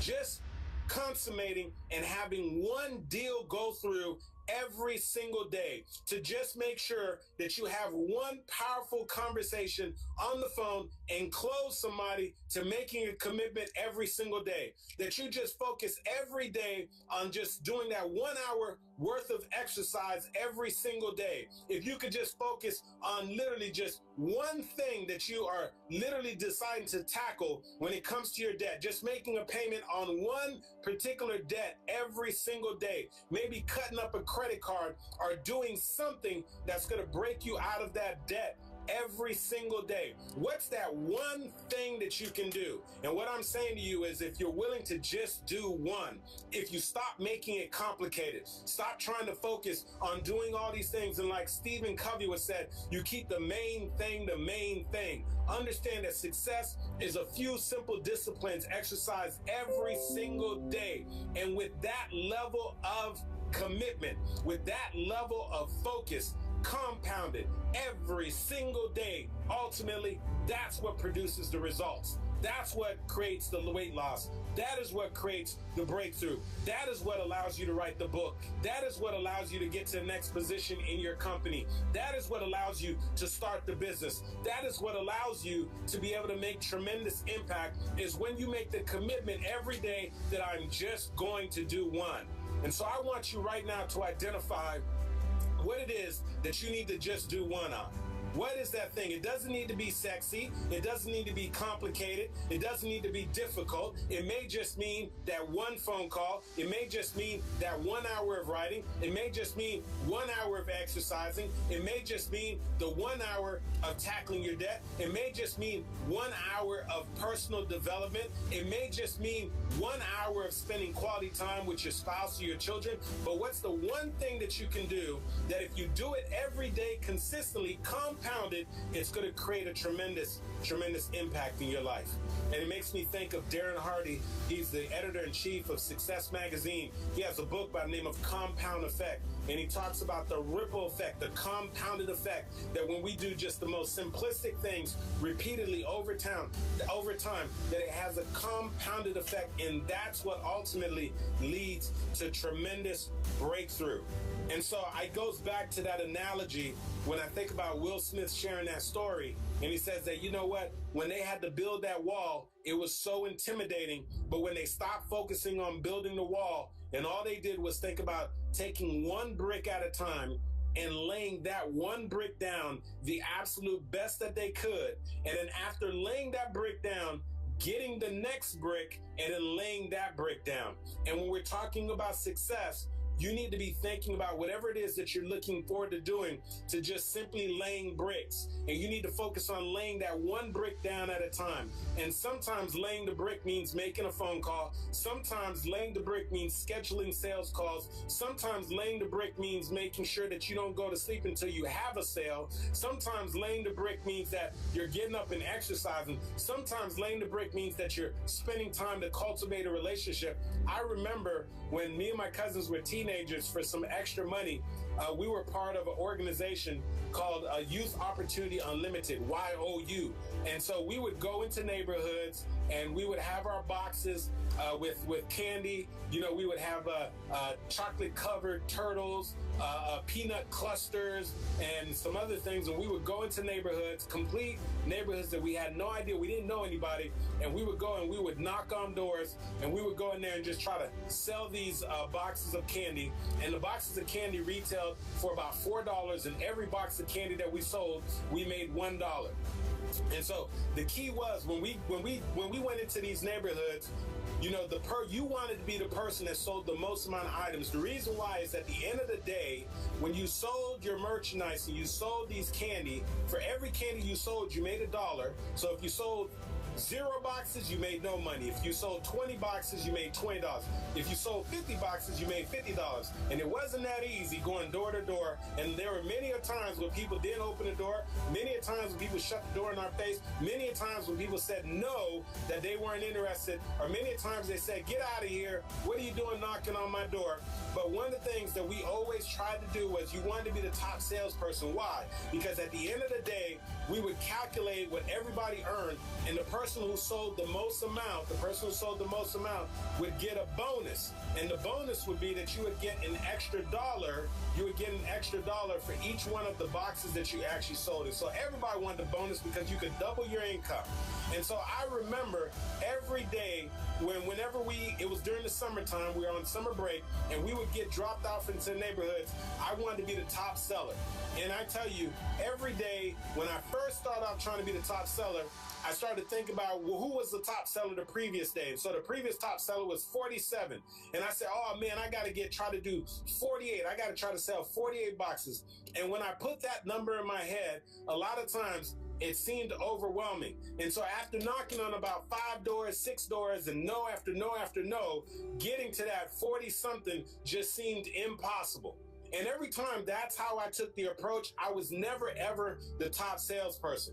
But then when I shift my focus and I said, well, you know what? I'm not going to focus on the end number. I'm not going to focus on what the end number is or focus on what the previous number was for the day. But every single time, I'm just going to focus on selling 1 box of candy.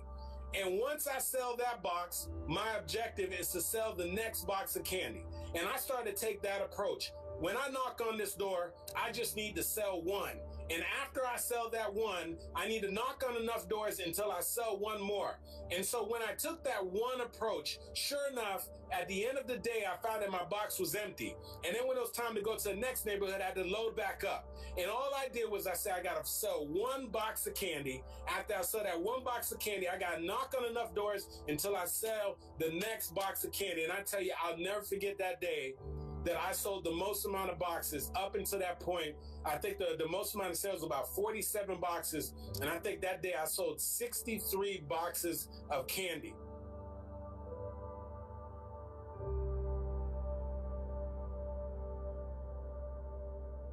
And I was blown away when I found out how many boxes of candy I sold. And I had no idea, honestly, had no idea how many I sold. All I was doing was I was just focusing on selling that one candy box at a time. And so what I'm saying to you is that you'll be surprised how you can be able to realize the type of results that you want if you stop overwhelming yourself and if you just focus on one. And so I'm extending an invitation to you right now to stop being focused on building the entire wall. Stop just being focused on getting to the end game and losing the 50 pounds and getting out of all the debt or getting your business to the next 6 figures or whatever it is that you're looking to do. And I'm asking you to just focus on doing one. Just focus on one. There is power in one.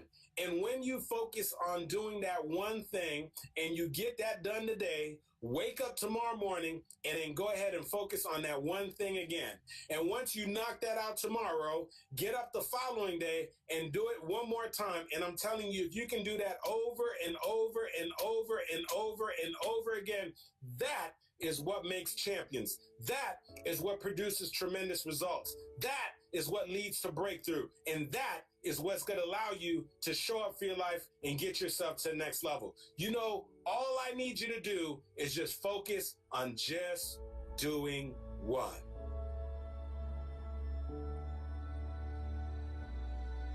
Stop pretending. Stop pretending. And the reason why I say that is because, let me tell you, at one point or another, many of us begin to pretend. You know, we pretend to want to go after our goals and our dreams. We pretend to want to go after our new career goal. We pretend to want to lose the weight. We pretend to want to get out of debt. We pretend that we want to finally get uncomfortable and do something extraordinary with our lives. And so it was George Bell who said this. He said that you can pretend to care, but he said that you can pretend to care, but you cannot pretend to show up. And I believe that many of us are playing the pretend game. We're pretending to care about our goals and our dreams. We're pretending to want to lose the weight once and for all. We're pretending to want to write the book. We're pretending to want to go back to school and get the education. And the reason why I said we're pretending is because we find ourselves having a whole lot of great conversation, but we haven't been willing to follow it with action. We haven't been willing to show up.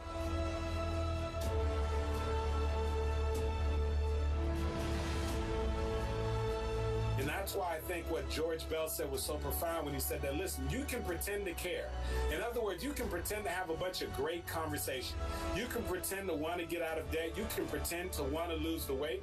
You can pretend to want to start the business. You can actually pretend to want to go back to school. You can pretend that you have gotten over your past disappointments and your past failures. But ultimately, there's something that you cannot pretend to do, and that thing is you cannot pretend to show up. Because showing up is an action. It's something that you have to do. And so, you know what? When it comes to actually showing up, you can't just go ahead and rest on your conversation. You can no longer just rest on all the great excuses that you're making. And so as I look back and I reflect in my personal life and I think about the only reason why I'm able to do what I do today, the only reason why I can say that, you know, I feel that I'm living in my purpose, the reason why I'm able to use my voice to inspire people, to use my voice, to be able to help people to get past their disappointments and failures, to be able to help people to come up with what their signature story is and being able to leverage their story so that they can have more impact and do this thing that I believe that I've been called to do is because I got past the pretending stage. And I've got to be honest with you, there was a moment that I was pretending. And the time that I was pretending was probably the last year and a half that I was still in corporate America. And here's what I mean by pretending. You see, I was showing up every day to my job and trying to keep a smile on my face and trying to maintain a positive attitude. All the while, even when I was performing my job and trying to, act like I was, a great employee to my managers on my team and the other people who are there.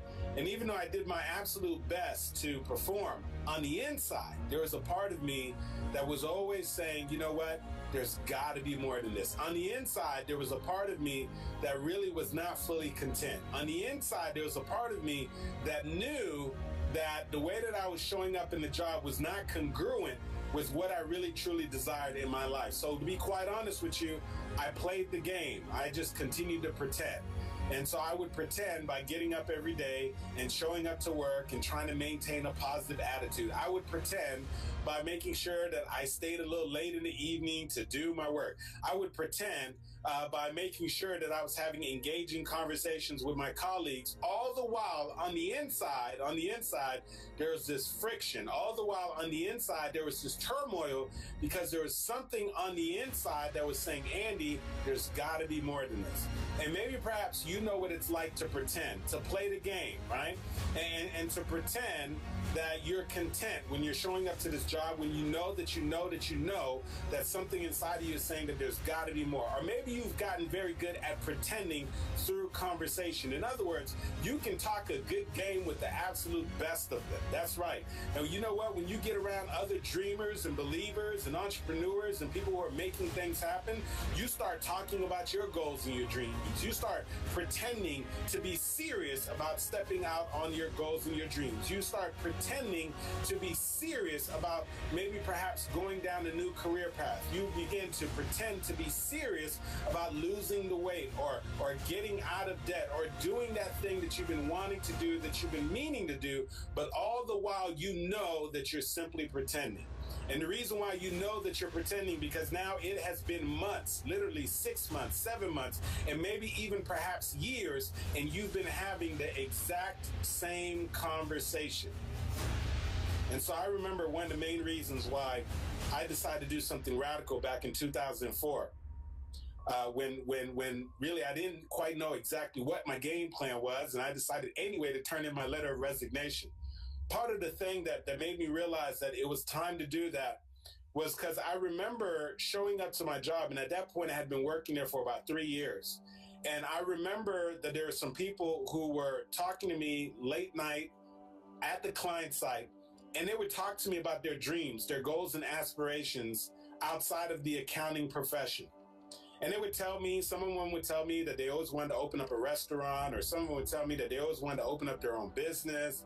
And what I realized is that every single year they were having the exact same conversation, but they hadn't taken any steps whatsoever to make that dream, that idea, that vision become a reality.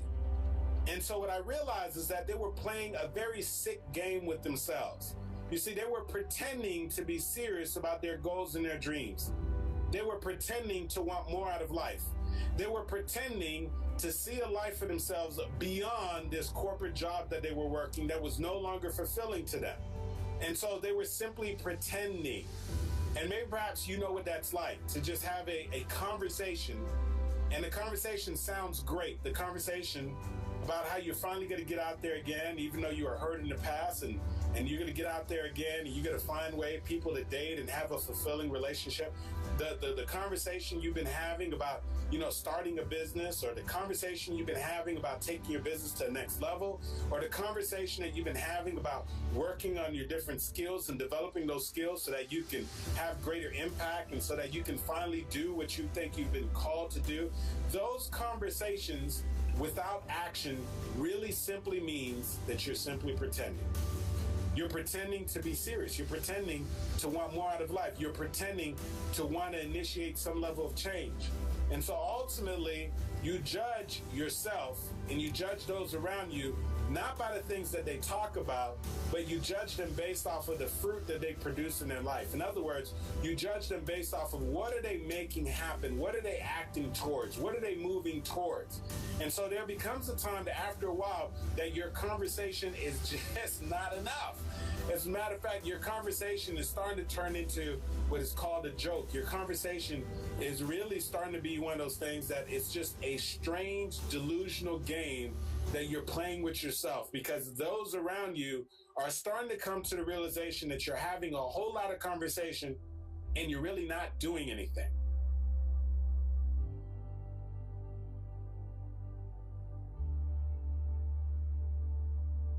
And it can happen to the absolute best of us. And I'm telling you, I did a great job of pretending for about 1.5 years. I pretended that I was content. I pretended that I was happy. I pretended that there wasn't something else that I felt that I needed to pursue. And maybe perhaps you know what that's like. And it begins to feel inside as if you're almost a fraud. You're starting to feel like, you know what, I'm a fraud. Why? Because I'm showing up and trying to keep a smile on my face, but yet and still I know that there's something else that I've been called to do, and I'm still not acting up. I'm having great conversation about it, but I'm just not acting on it. I'm just not making it happen. And so at some point, you got to have a reality check. And at some point, you have to be willing to make the decision yourself that you're going to just stop pretending. I mean, just stop playing the game. You know, I have two friends of mine, a couple, and I mean, I love them to death. I mean, they're just a great couple, and we love spending time with them. And one of the ways that I love spending time with them was that we love going out to dinner. And they crack me up because every single time we go out to dinner and they order something that is perhaps unhealthy, like they order, a burger, or they order some wings, or they order some pizza, or they order some French fries, as soon as they place the order, they follow the order, and I don't know if they're saying it for me, or I don't know if they're saying it for themselves, but as soon as they're done placing the order, they say, you know what, I'm going to go ahead and make sure that I enjoy this burger, I'm going to enjoy this pizza, or I'm going to go ahead and enjoy these French fries because, starting tomorrow, everything's going to change. Starting tomorrow, I'm going to be on my health kick. Starting tomorrow, I'm going to make sure that I'm no longer eating, fried food or this fattening food. And I'm thinking about this, and literally, these friends of mine have been having the same conversation for the past 3 years. And so tomorrow has taken 3 years to happen.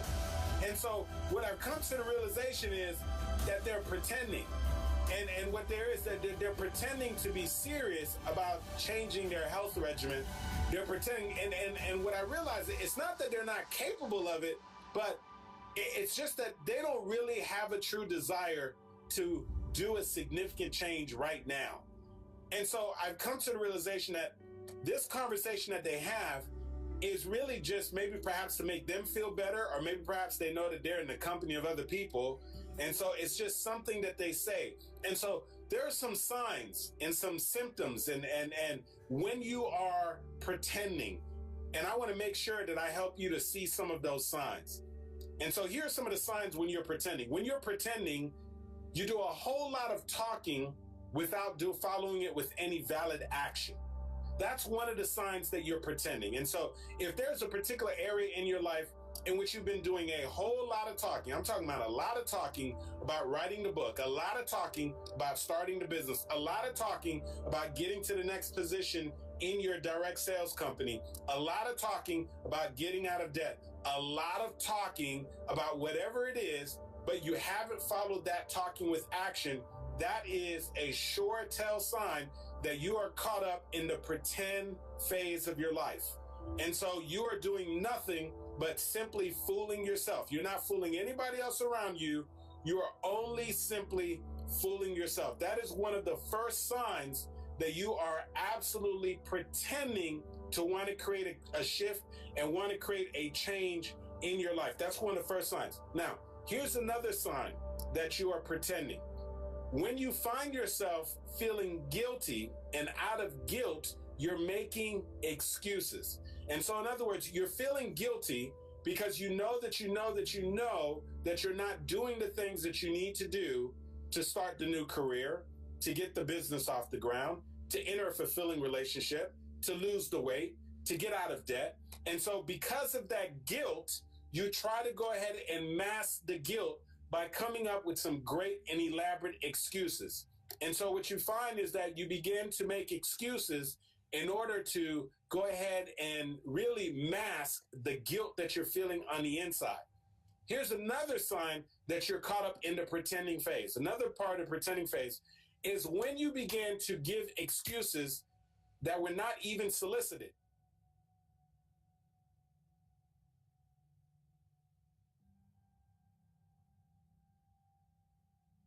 In other words, no one even asked you for the excuse. So no one even asked you, why are you eating that burger? No one even asked you, well, why aren't you writing your book? No one even asked you, well, why haven't you started the business? And then you yourself making it your own personal choice to make sure that without the person even asking you, you feel like you have to go ahead and throw an excuse out there.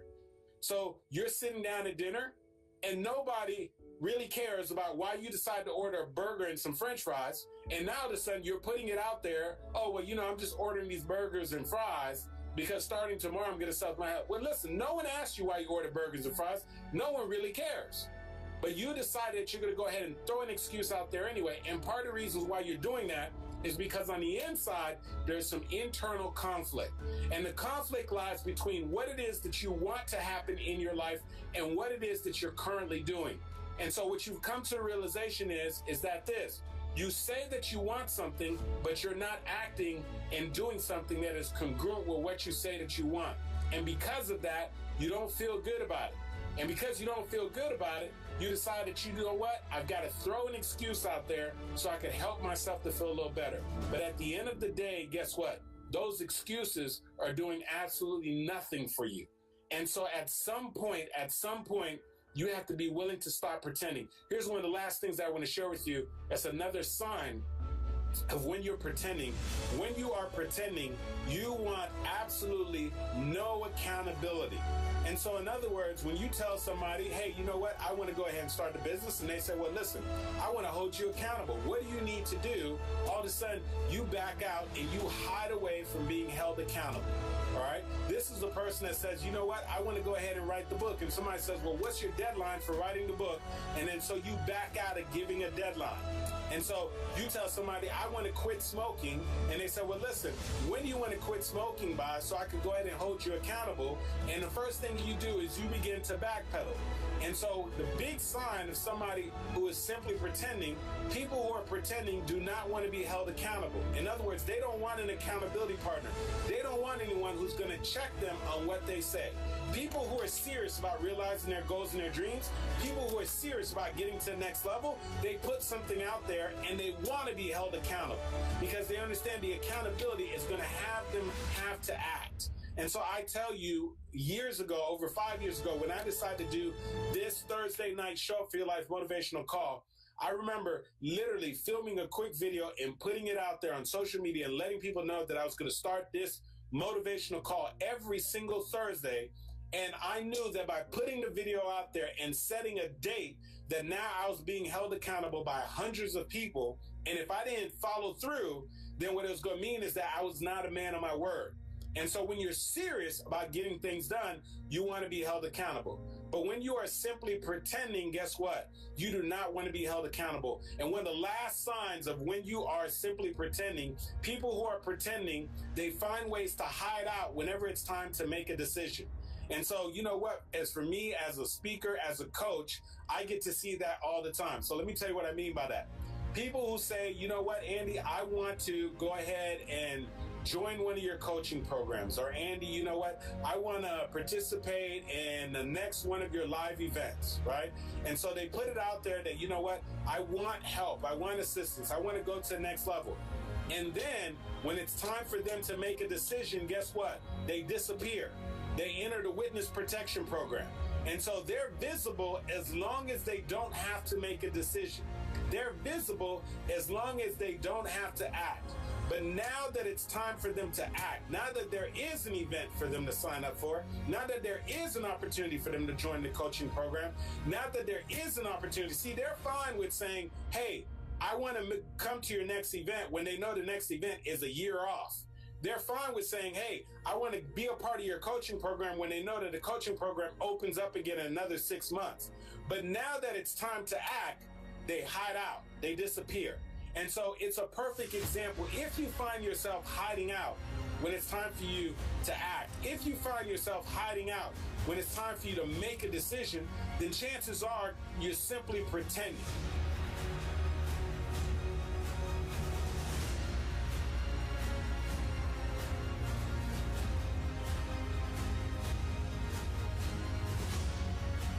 And George Bell said this. He said, you know what? You can pretend to care all you want.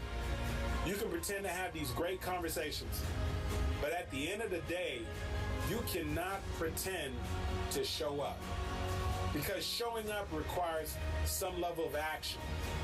Showing up requires that you're going to actually have to do something.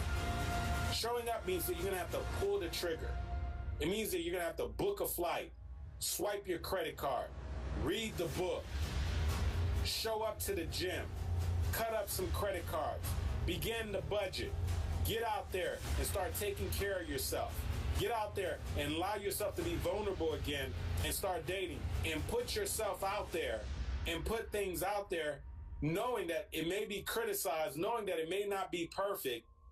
But when you decide to show up, you're going to have to put yourself out there. You're going to have to stick your neck out, as they say. But you see, many people are pretending. They're hiding behind great conversations and they're hiding behind all the excuses. And so my question for you is, are you ready to step out? Are you ready to show up? Or are you going to just keep pretending to be serious about your goals and your dreams? Are you going to keep pretending to want to go ahead and do whatever it is that you've been set out to do? I don't know what that thing is for you, but you know what it is. You know what it is that you've been wanting to do, that you've been meaning to do, that you literally have been putting off, and you simply have been pretending. You've been playing the game. And so no one has held you accountable because you're not allowing anyone to hold you accountable. You're not taking any action. And so you're satisfied and you have developed a habit of just having a bunch of great conversation without following that conversation with any type of action. But you don't understand that ultimately your habits are going to form your destiny. And what you're doing is, every single time you form a habit of just making excuses and not taking action, you're avoiding your destiny. And so what I'm saying is that now you got to get uncomfortable. And part of getting uncomfortable means that you got to stop hiding out. You got to stop pretending. You got to exercise some level of discipline and start doing what it is that you said that you're going to do. Jim Rohn said that we must all suffer from one of two pains in life.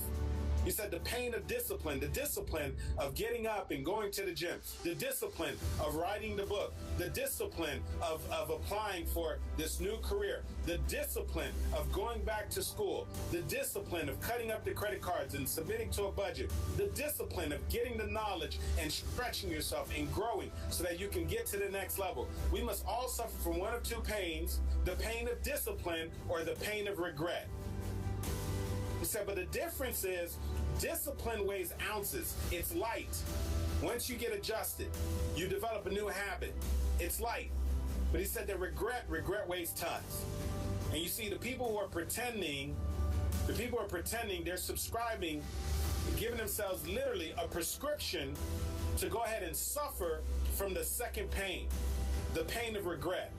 Because they're going to look back at their life and they're going to say to themselves, what if I would have not been pretending? What if I would have decided to write the book? What if I would have actually gone after this new career path? What if I would have started a business? What if I would have gotten out of debt? What if I decided to go ahead and open my heart again and be susceptible again? What if? That's painful. And so ultimately, you got to make a decision. Are you gonna exercise some discipline? Or are you gonna have to deal with this ongoing regret? And so I'm inviting you right now to stop pretending. Because you're really not fooling anyone. And we've all done it. I've pretended, and I've got to catch myself when periodically, if I start having too many conversations about something without actually taking action.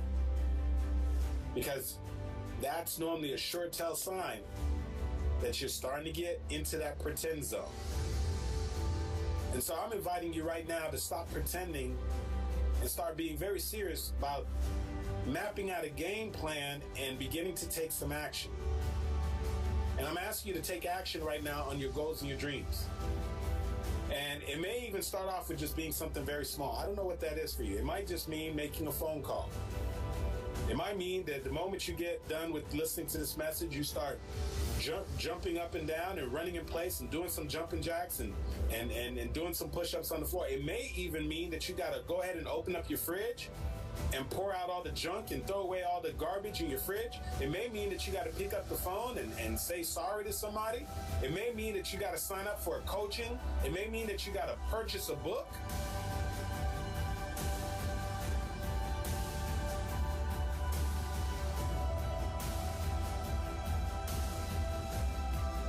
I don't know what it means for you, but what I'm saying is you got to do something that's going to move you towards your goals and your dreams, that's going to move you towards this thing that you've been wanting to do, so that you can go beyond conversation, and you've got to leave the excuses behind so that you can finally show up.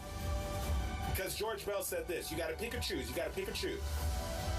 He said, listen, you can pretend to care and make it sound real good, having great conversation, or coming up with some fantastic excuses. But one thing that you cannot do is you cannot pretend to show up, because there'll be eyes on you. When you show up, your actions begin to speak for themselves. When you show up, people can look on and they can actually see the fruit of what you said that you're going to do. And so I'm inviting you right now to just examine your own personal life. Socrates said that an unexamined life is not worth living. And I want you to look at your life, and I want you to think about some of the symptoms that I told you are symptoms when someone is potentially pretending.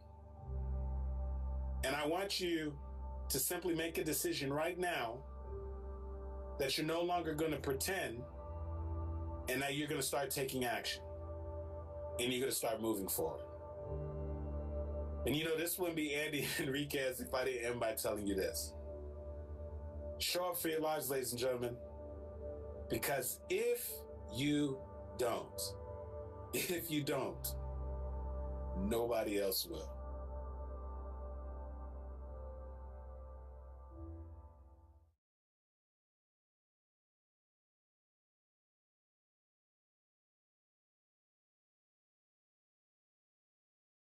There's suffering, and I was weighing like 297 pounds, and I had to make a change in my life.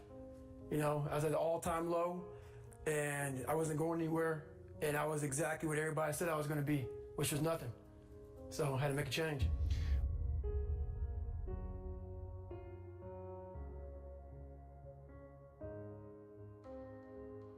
Pure scared kid, and the only way I could find myself was to put myself through the worst thing possible. I'm gonna say the exact opposite of what today's world is saying. In the end, like, what would your advice be to that 16-year-old kid who's staring in the mirror, does not like what he sees, but is still running from adversity? Well, my biggest advice to him is that, first of all, he won't like what I say to him. Because I'm gonna say the exact opposite of what today's world is saying. So we read a bunch of books nowadays. As humans, we want to find out how to be someone else.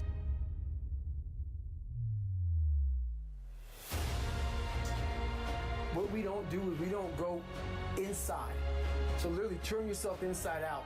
Read the book that says, like we're writing a book every day of our lives, but we never read that book. So what I would challenge this young man or young woman to do is you have to look inside of yourself and see what you really want. What are you passionate about? We use these words and these little phrases of only the strong survive and all this other crap. They're all just fucking words. I get so tired of hearing people just talking. Like right now, someone may think God is just talking. You don't know me. So when I speak from passion, I speak from experience, I speak from suffering. I want to tell this young man or woman that the only way I believe, and this is my experience in life, the only way you're ever going to get to the other side of this journey is you have got to suffer to grow. To grow, you must suffer. And some people will get it, some people won't.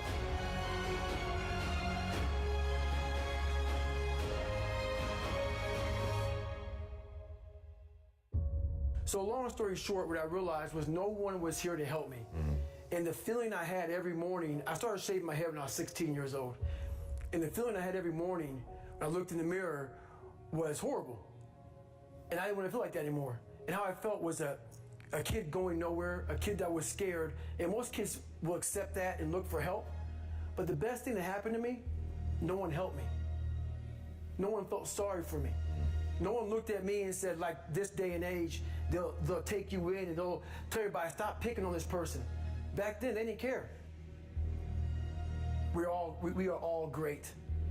No matter if you think you're dumb, no matter if you think you're fat, no matter if you are fat, no matter if you've been bullied, or no matter if you just got back from Iraq or Afghanistan and you have no legs or your arms or whatever, man, we all have greatness.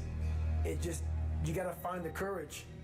You gotta find the courage to put your Bose headphones on and silence the noise out of this world and to find it. And to find it because it's out there, but it's gonna take hard work, courage, self-discipline. It's gonna take all the non-cognitive skills. All the non-cognitive skills to be great. You know, smart is good, all this stuff is good, that's all cognitive. It's the non-cognitive skills that set you apart from everybody else. And that's what it's all about. I lied for people to accept me because I didn't accept myself. So I would make up stories so that you would accept me into your world.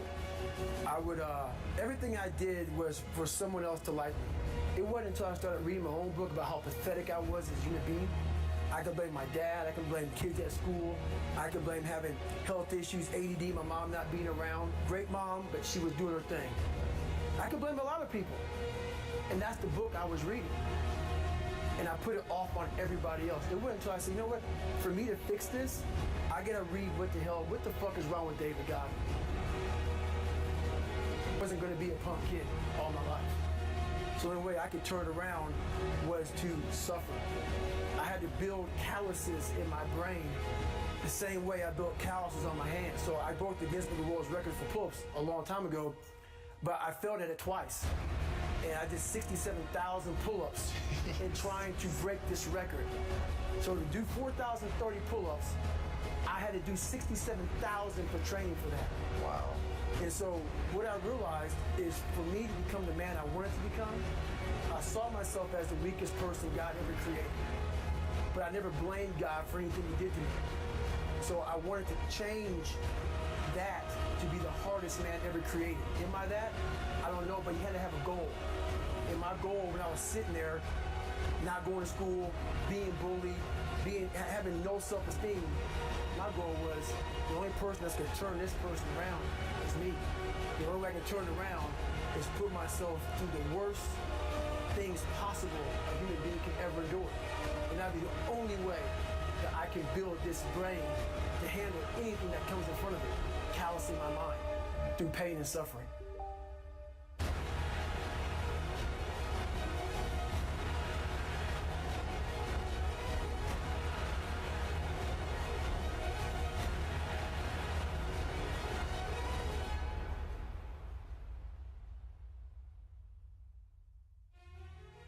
But they have to see what their journey is to start their journey. Several people live to be 100 years old, and they have great lives, and they have great kids. Their kids go to college and all sort of stuff.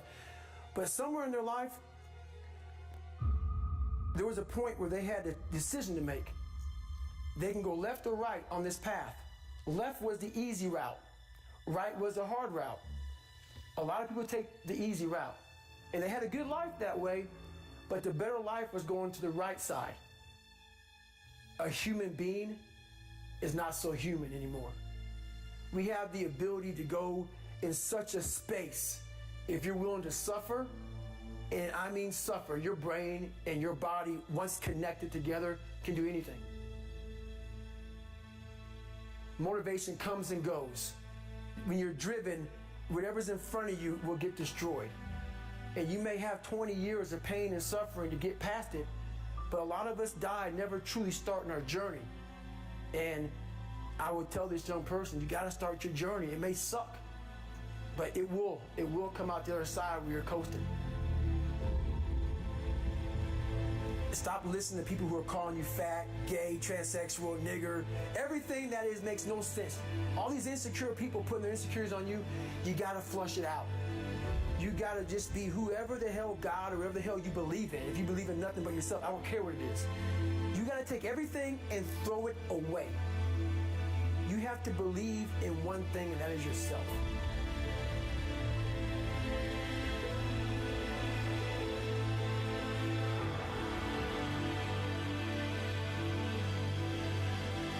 My biggest advice to give everybody in the world is, like I say, we live in an external world. Everything is you gotta see it, touch it, it's external. If you can, for the rest of your life, live inside of yourself.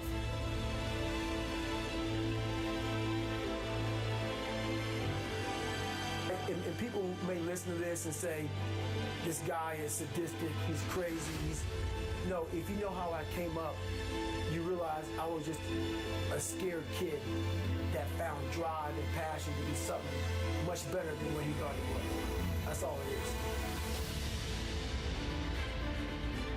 is. Even the hardest men, in times of suffering, what we do is we forget how hard we really are. Because that's what suffering is. Suffering is a test. That's all it is. Suffering is the true test of life.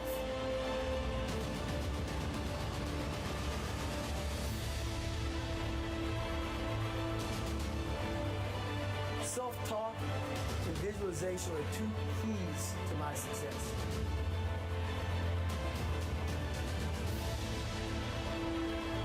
The very best is that I leave everything inside of me out there. So attacking is not like, oh, I want to win this or win that or be the best. The best is I'm running against myself in everything I do. And that's what I attack. I attack myself. I'm always questioning myself.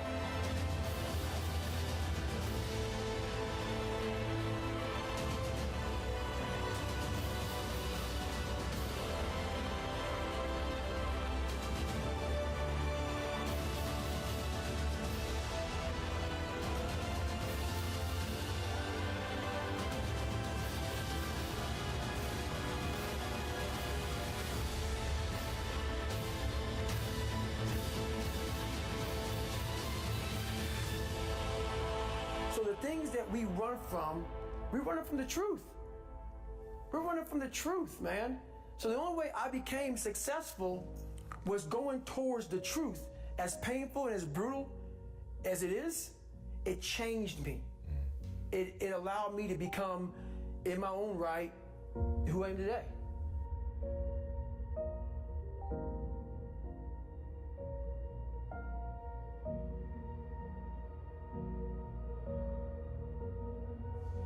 When you look in the mirror, that's the one person you can't lie to. So every morning I would shake my head thinking, God, I would reflect back on some of the lies I may have told somebody or some of the ways I acted that I didn't feel comfortable doing. And I did it to impress other normal people. The key word there is normal, everyday people. I was trying to make other people like me. How pathetic is that?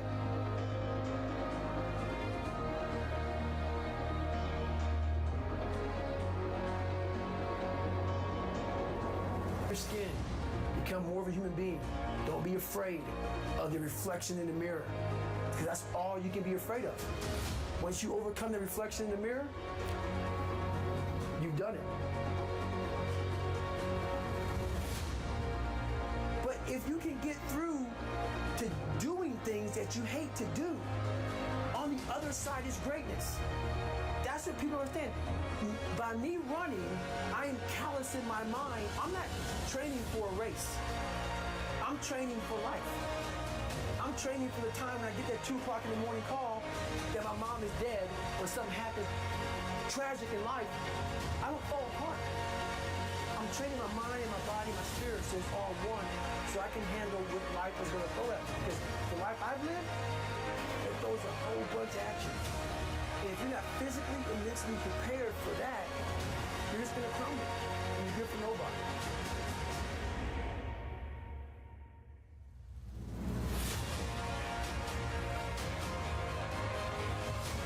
But the mentality of a warrior is very different from normal mentality. You must be that person person on that door, get ready to open it, thinking to yourself, if I die, so be it. The only way you can go in that door is knowing there's a great chance you're gonna die. Open the motherfucking door in hard. Because they're gonna remember you by slowly opening it and peeking in. So if you're gonna open it, and you made the mind to open it, don't crack it open. Open the fucking door, go in. That's with life. If you're choosing to do something, attack it. Because they're gonna remember you as not attacking it. So I want to be remembered. You can hate me, but one thing you can't say about me, I didn't attack it. So that's the mentality you have. If you're gonna do something, you might as well attack it. Hopefully, I can help people that believe that they're much less than what they truly are. Help them find greatness in themselves. And greatness isn't running 200 miles at a time or doing 4,000 pull-ups or being a SEAL. Greatness is whatever the hell you dreamed of in your own mind. You gotta first see it. You gotta first create this vision in your mind. And then that's when I come into play. Once you create this vision in your mind, it's how am I gonna get there now? And that's when I come into play. But first you gotta create your own vision. And it's not external.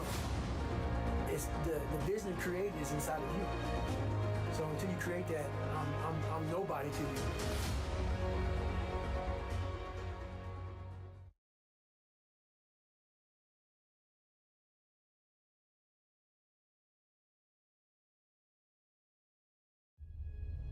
Four o'clock in the morning, I wake up. 4:30, 4:45, I'm doing some sort of cardio.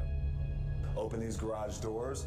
It's still dark outside. I do this, and then I'll have breakfast, and then I will go do all my strength and conditioning training at a gym for about an hour, and then I'll go to set. We all average probably about 5 hours of sleep. It's 4:45 a.m. It's still dark outside. Look at that. The lights just went out, and I'm getting ready to kill this AM cardio. You can't even see me, but it's going to be so good. It's bad. Focus!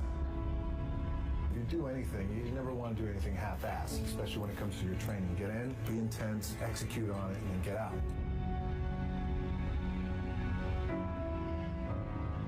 For a lot of guys out there, and I was certainly one of those guys, in my 20s, I thought I had all the answers, didn't know shit. By the way, in my 30s, I'm still trying to find myself, as a lot of guys are out there. Hopefully when you hit your 40s, you're hitting a nice stride. If I'm gonna do it, I need to do this job right, I need to stay focused on it, I need to give the best effort I possibly can. You live down here in South Florida, it's hurricane season. Focus! Well, when it's time to go to the gym, we gotta get to the gym. And there ain't no stopping us. It's like I'm gonna be the baddest motherfucker walking. All right, empty gym, the way we like it. It's Sunday, just finished my warm-up. This pain ought to be fun. Focus! I work out twice before everyone wakes up. All right, workout number 2. I'm out working all my competition. All right, Saturday afternoon, empty gym, the way we like it. It's leg day, which means it's gonna be sweaty, painful, and fun. And one of the most important things that I've learned along the way is the value of time.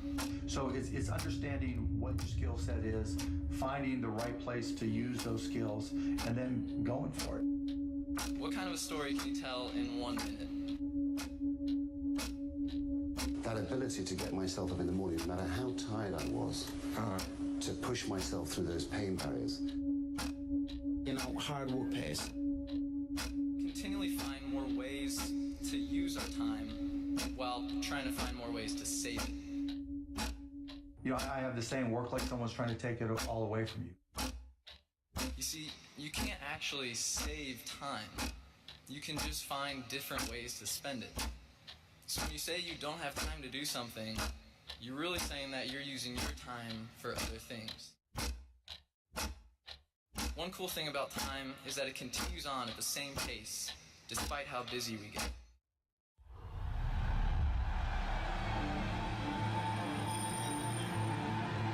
It's this time now, so we must readjust our comfort zone. See, now it's time to go to a different thought process. But the goal remains the goal until you write it on a piece of paper. Then it becomes a vision.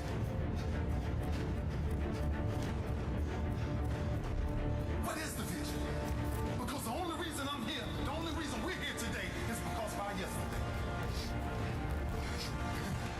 Everything I've been through has defined who I am right now. So what's the goal? What's the vision? Before anything great is really achieved, your comfort zone must be disturbed. It's the only way it works. It's the only way it works.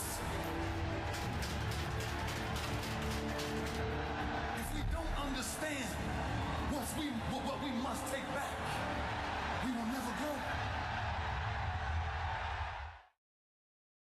The world is like a ride at an amusement park. And when you choose to go on it, you think it's real, because that's how powerful our minds are. And the ride goes up and down and round and round. It has thrills and chills, and it's very brightly colored, and it's very loud. And it's fun for a while. Some people have been on the ride for a long time, and they begin to question, is this real, or is this just a ride? And other people have remembered, and they come back to us, and they say, hey, don't worry, don't be afraid, ever, because this is just a ride.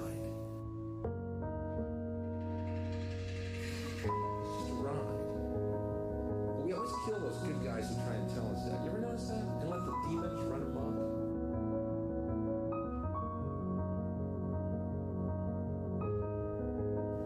But it doesn't matter, because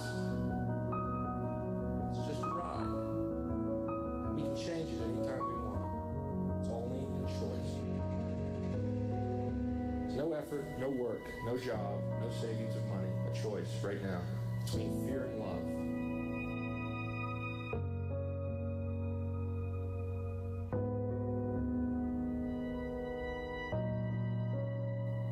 The eyes of fear want you to put bigger locks on your door, buy guns, close yourself off. The eyes of love instead see all of us as one.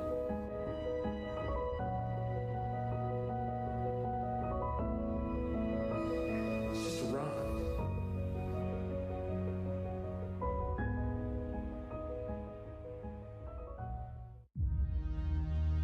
People want to know how to stop the laziness, and they want to know how to stop the procrastination.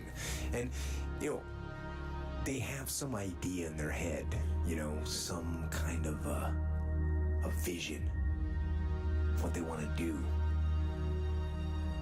But they don't know where to start. They don't know where to start it, They don't know where to start. And so they say, hey, where do I start? And when's the best time to start? And I have a very simple answer for that. Here and now.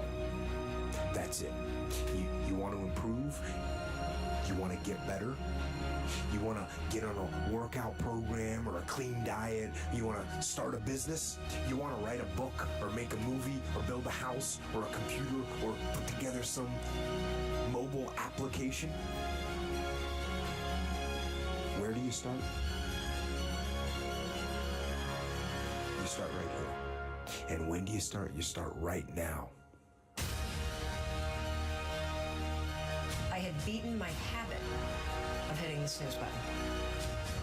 I couldn't believe it, and I thought, wait a minute. Counting backwards? That is the dumbest thing I've ever heard in my entire life. Well, the next morning I used it again, and it worked. The next morning I used it again, and it worked. The next morning I used it again, and it worked. And then I started to notice something really interesting. There were moments all day long, just like that 5-second moment in bed, where I knew knowledge what I should do. And if I didn't move within 5 seconds, my brain would step in and talk me out of it. Every human being has a 5-second window. It might even be shorter for you. You have about a 5-second window in which you can move from idea to action before your brain kicks into full gear and sabotages any change in behavior.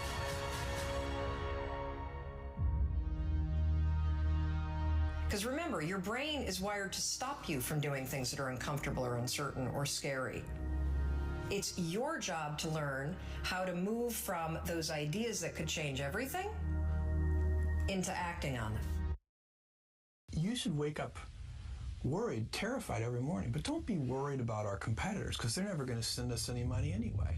Let's be worried about our customers and stay heads down focused. One of my jobs as the leader of Amazon is to encourage people to be bold. And people love to focus on things that aren't yet working. And that's good, it's human nature. That kind of divine discontent can be very helpful.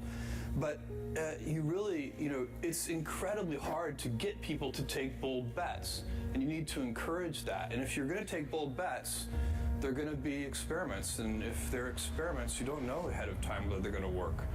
Experiments are, by their very nature, prone to failure. But big successes, a few big successes, compensate for dozens and dozens of things that didn't work.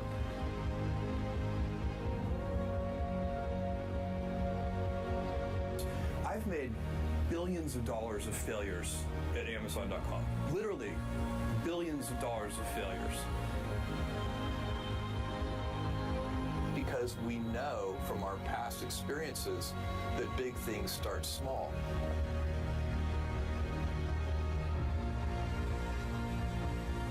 The biggest oak starts from an acorn, and you've got to, if you want to do anything new, you've got to be willing to let that acorn grow into a little sapling and then finally into a small tree, and maybe one day it'll be a big business on its own. Amazon started as a very small company. It was me and a few other people.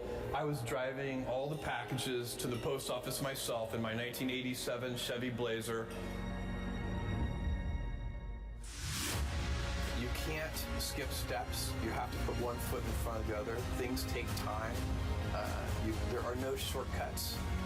And but you want to do those steps with passion and ferocity.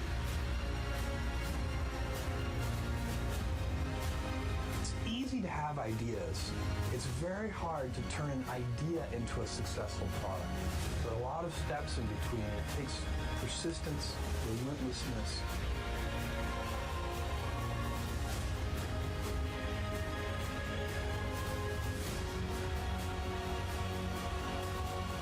The stress primarily comes from not taking action over something that you can have some control over.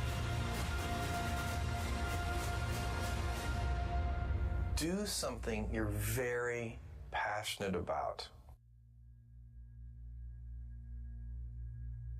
I wanted to project myself forward to age 80 and say, okay, now I'm looking back on my life. I want to have minimized the number of regrets I have. And I knew that when I was 80, I was not going to regret having tried this. I was not going to regret having wanted, trying to participate in this thing called the internet that I thought was going to be a really big deal. I knew that if I failed, I wouldn't regret that.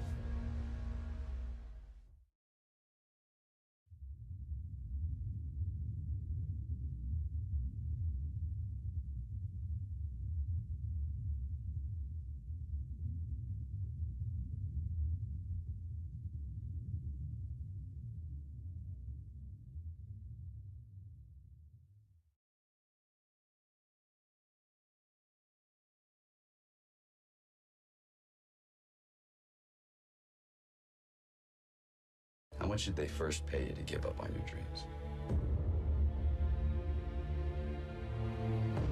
And when were you going to stop and come back and do what makes you happy?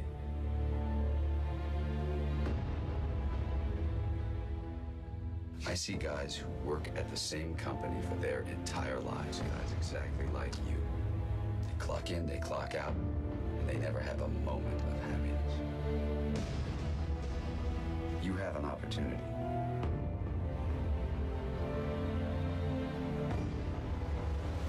This is a rebirth.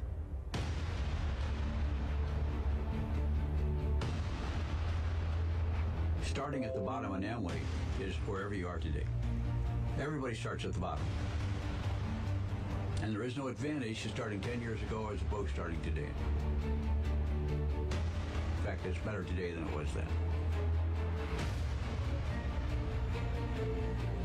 You just got to put your toe in the water. If you're going to wait till you know everything, you'll never do anything.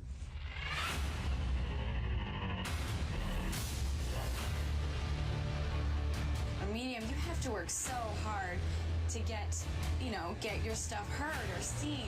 And so if you don't absolutely love it, you will burn yourself out.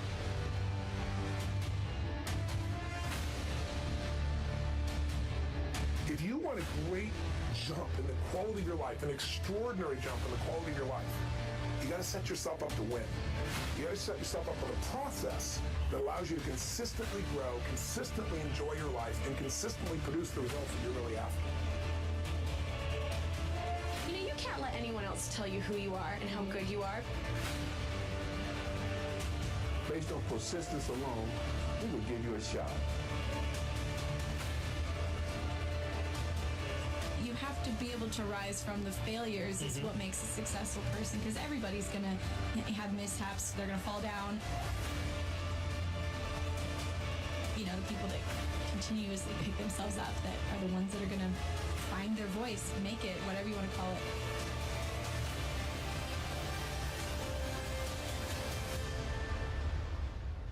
One of the things that really helped me have the courage to change was that I realized that I'm not alone.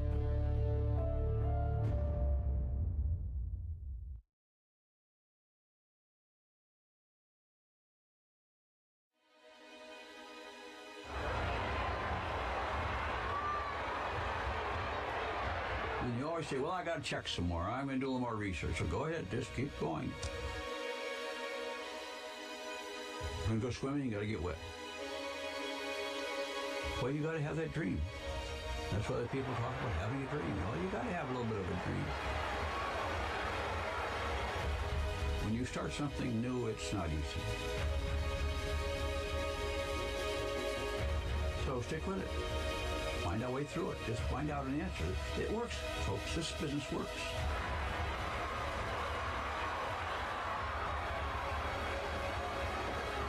You answered the call.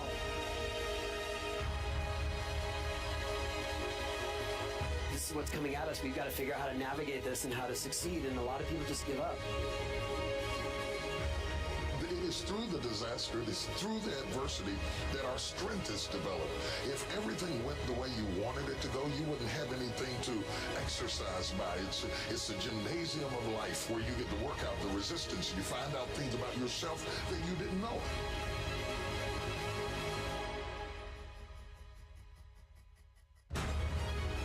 I'm stronger than I thought I was. I'm tougher than what I thought I was. I'm more resilient than I thought I was.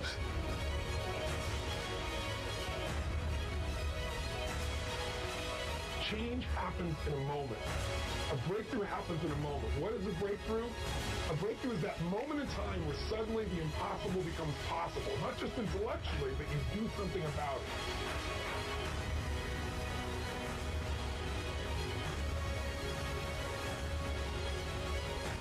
People all the time will say it takes 10 years or it took me 20 years to make a change. I always say BS. It took you a minute. The minute you finally said, I quit, or it's over, or let's begin, or I love you, or I do, change happens in a moment, but most of us have to go through a process to get to that moment.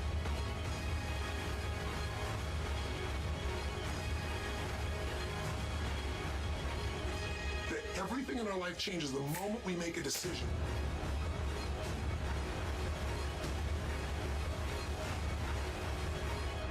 I mean a real decision. A decision is when you cut off any other possibility and you commit to something with everything you've got and you take action.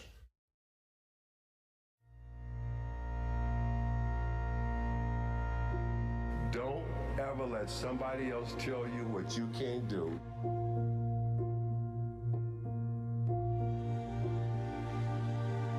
When somebody else is saying something can't be done, what you got to hear them saying is they can't do it.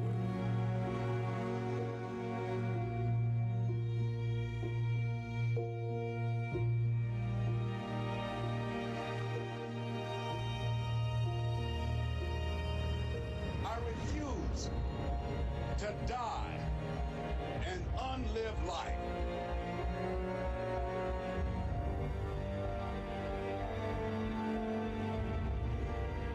This is the time to pursue greatness. But the key is you've got to be doing something that you're truly passionate about. It cannot be, I just want to make money. It can't be that. It's got to be something that the sun can't come up soon enough in the morning because you want to go do your thing.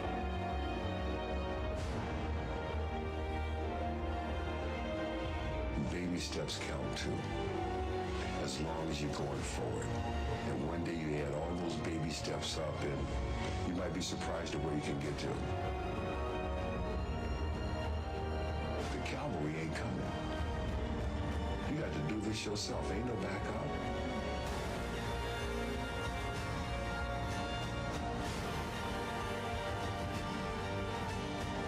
The cavalry ain't coming.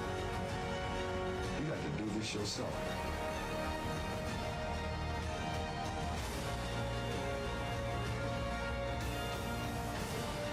Cavalry ain't coming.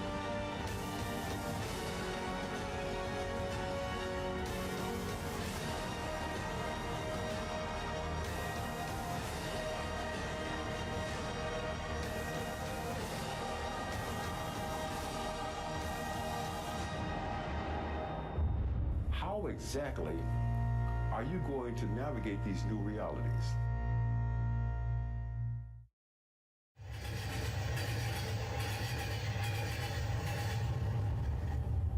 Put another way, what are you going to do? No one is supposed to live in here. No one is supposed to just spend extended periods of time in here.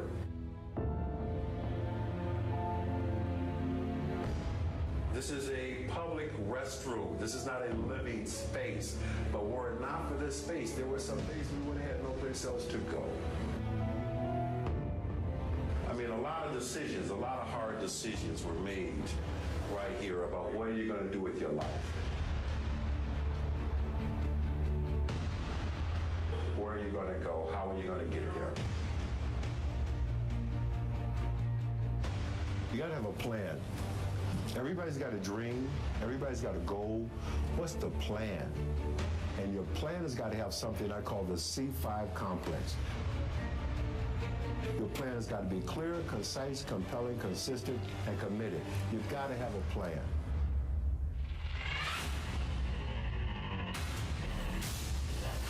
And when you're trying to do something that you're truly passionate about, there is no plan B.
This is a rebirth. Oh, I wish I could look you in your own eyes dead center and say you can do it, because you can. Believe in you because you're unique. There have been over 10 billion people to live on the face of this earth. There's never been another you. Believe in your fellow human being. Believe in what you're doing, the company you represent. If you do not think you deserve success, if you do not think you deserve a bigger home, to be $1 million producer, to have an outstanding mate, or beautiful, well-disciplined children who are productive, if you don't think you deserve them, then you'll do things that will keep you from getting them.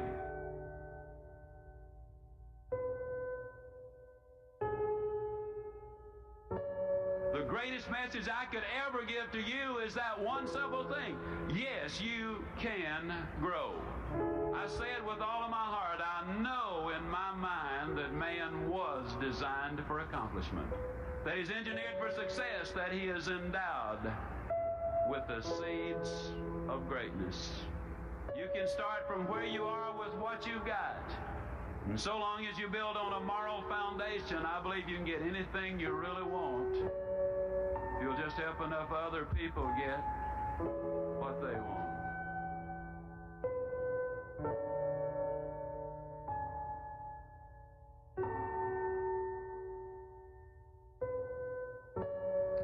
I started writing this book and I kind of got excited about it. I put in there some words. You can go where you want to go. You can do what you want to do. You can be like you want to be. And man, I wrote those words and I said, now, Ziglar, that's pretty good. When I wrote this book, I was convinced it would sell. I sent it to 3 publishers. They were convinced it would not sell. They wrote me back and said, we don't think it'll sell. Now, when it got to the 4th printing, they wrote me again and said, hey, you know, we think that thing's going to sell. But at first they said no. I believed that it would. I believed also, ladies and gentlemen, that it would sell well. I was enthusiastic about it. I did a lot of work on it. So I decided I was going to go ahead and print the book myself. Now, most authors who print their own book, they generally print 1,000 copies, maybe 2,000, in rare cases 5,000. But I believe the next point about a goal is tremendously important. I believe you've got to have commitment. Now, I made that commitment. I ordered 25,000 copies for that initial printing. I tell the story because it's a story of goals, of big goals, of lifetime goals, of monthly goals, weekly goals, hourly goals, even, ladies and gentlemen. I'd made a commitment. You got to have those long-range goals. And the rule is a simple one. You go as far as you can see. And when you get there, you'll always be able to see further.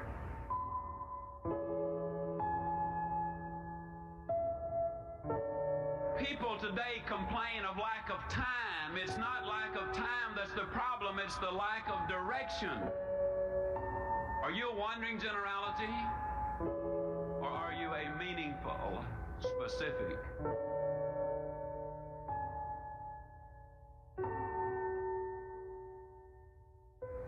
Tell me the truth now, Zig. How did you feel about getting up in the morning and going out there and doing that running? How'd you feel about it? I'm going to tell you the truth. I hated it.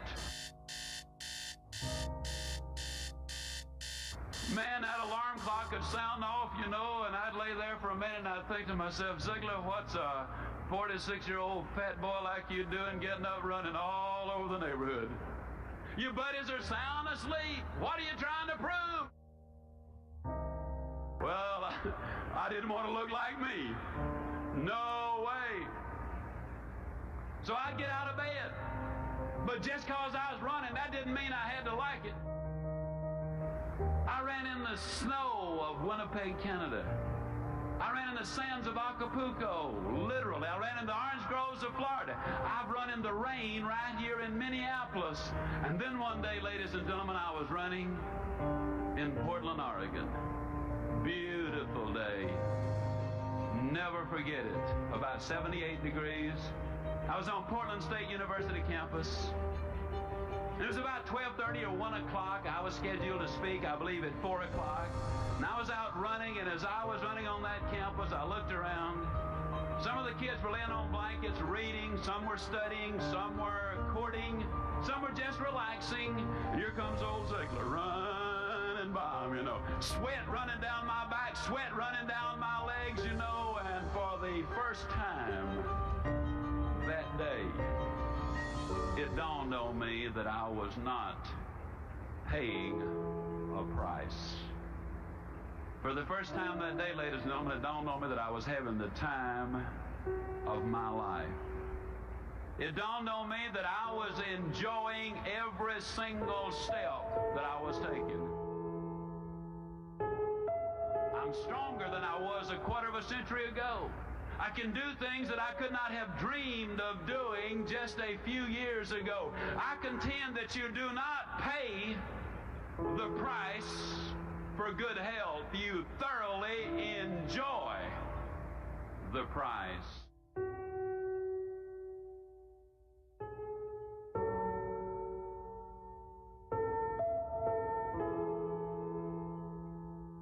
Let's look at number one. Let's sell you on the idea of having goals. Are they important? At Yale University in 1953, they did a study of the graduating seniors. They discovered that of the graduating seniors, only 3% of them had definite, predetermined, written down goals. 20 years later, they did another survey of those seniors who had graduated. They discovered that the 3% who had committed their goals to paper had accomplished more than the 97% who had not written them down. What about you personally? Have you got your goals laid out? Are you a meaningful specific, or are you a wandering generality?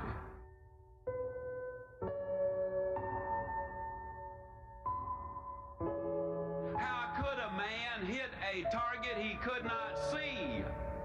That's a pretty good question. Here's another one. How can you hit a target you do not have? Have you got one? Are you a wandering generality, or are you a meaningful specific? Are you going to work tomorrow because that's what you did yesterday? If that's the reason you're going tomorrow, you won't be as good tomorrow as you were yesterday because you're 2 days older and no closer to the goal you do not have.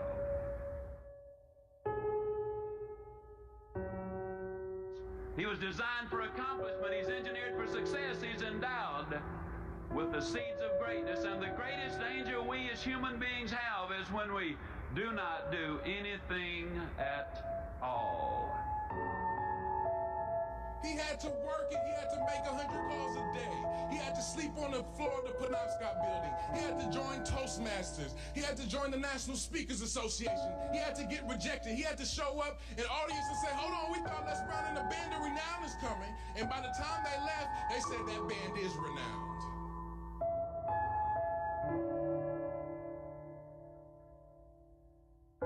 Nobody gave him a shot.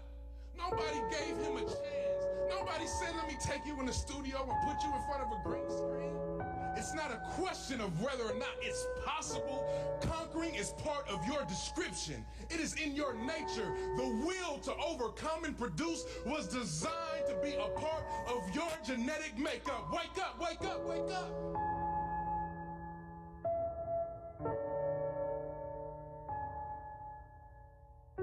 You pay the price for failure. You pay the price for a poor marriage. You enjoy the price of a good one. You enjoy the price of success. You just look at the people who've made it and the people who have not made it. I believe we've got to change our vocabulary. See, ladies and gentlemen, I don't believe you pay the price. I know that you enjoy the price.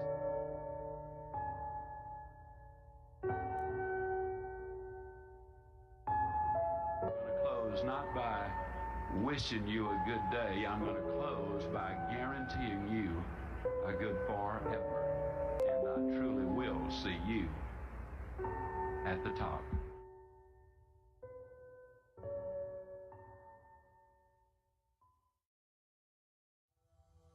This is the draft report on you. Basically, it goes poor build, skinny, lacks great physical stature and strength, lacks mobility and ability to avoid the rush, lacks a really strong arm, can't drive the ball downfield, does not throw a really tight spiral.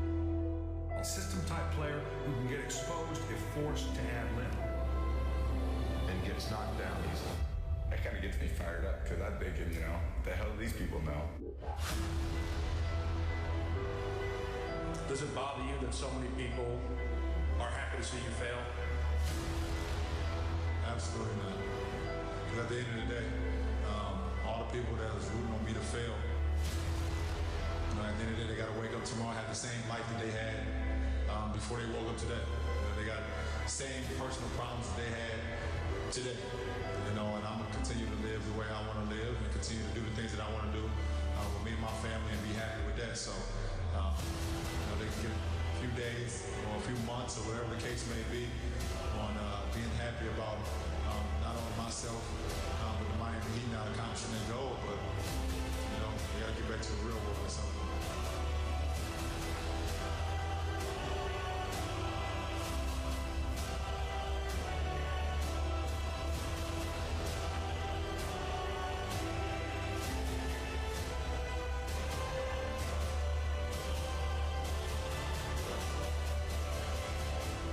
Attention to reviews and those kind of things? Well, you know, you're always affected by opinion, but the more opinions there are of you, of me, the less I look at them, because I just can't live my life based upon what other people think about me. So I can't concern myself too much with what other people think. You know, it's just not healthy. I don't think I could continue to do what I do if I was constantly worrying about what somebody thought about it.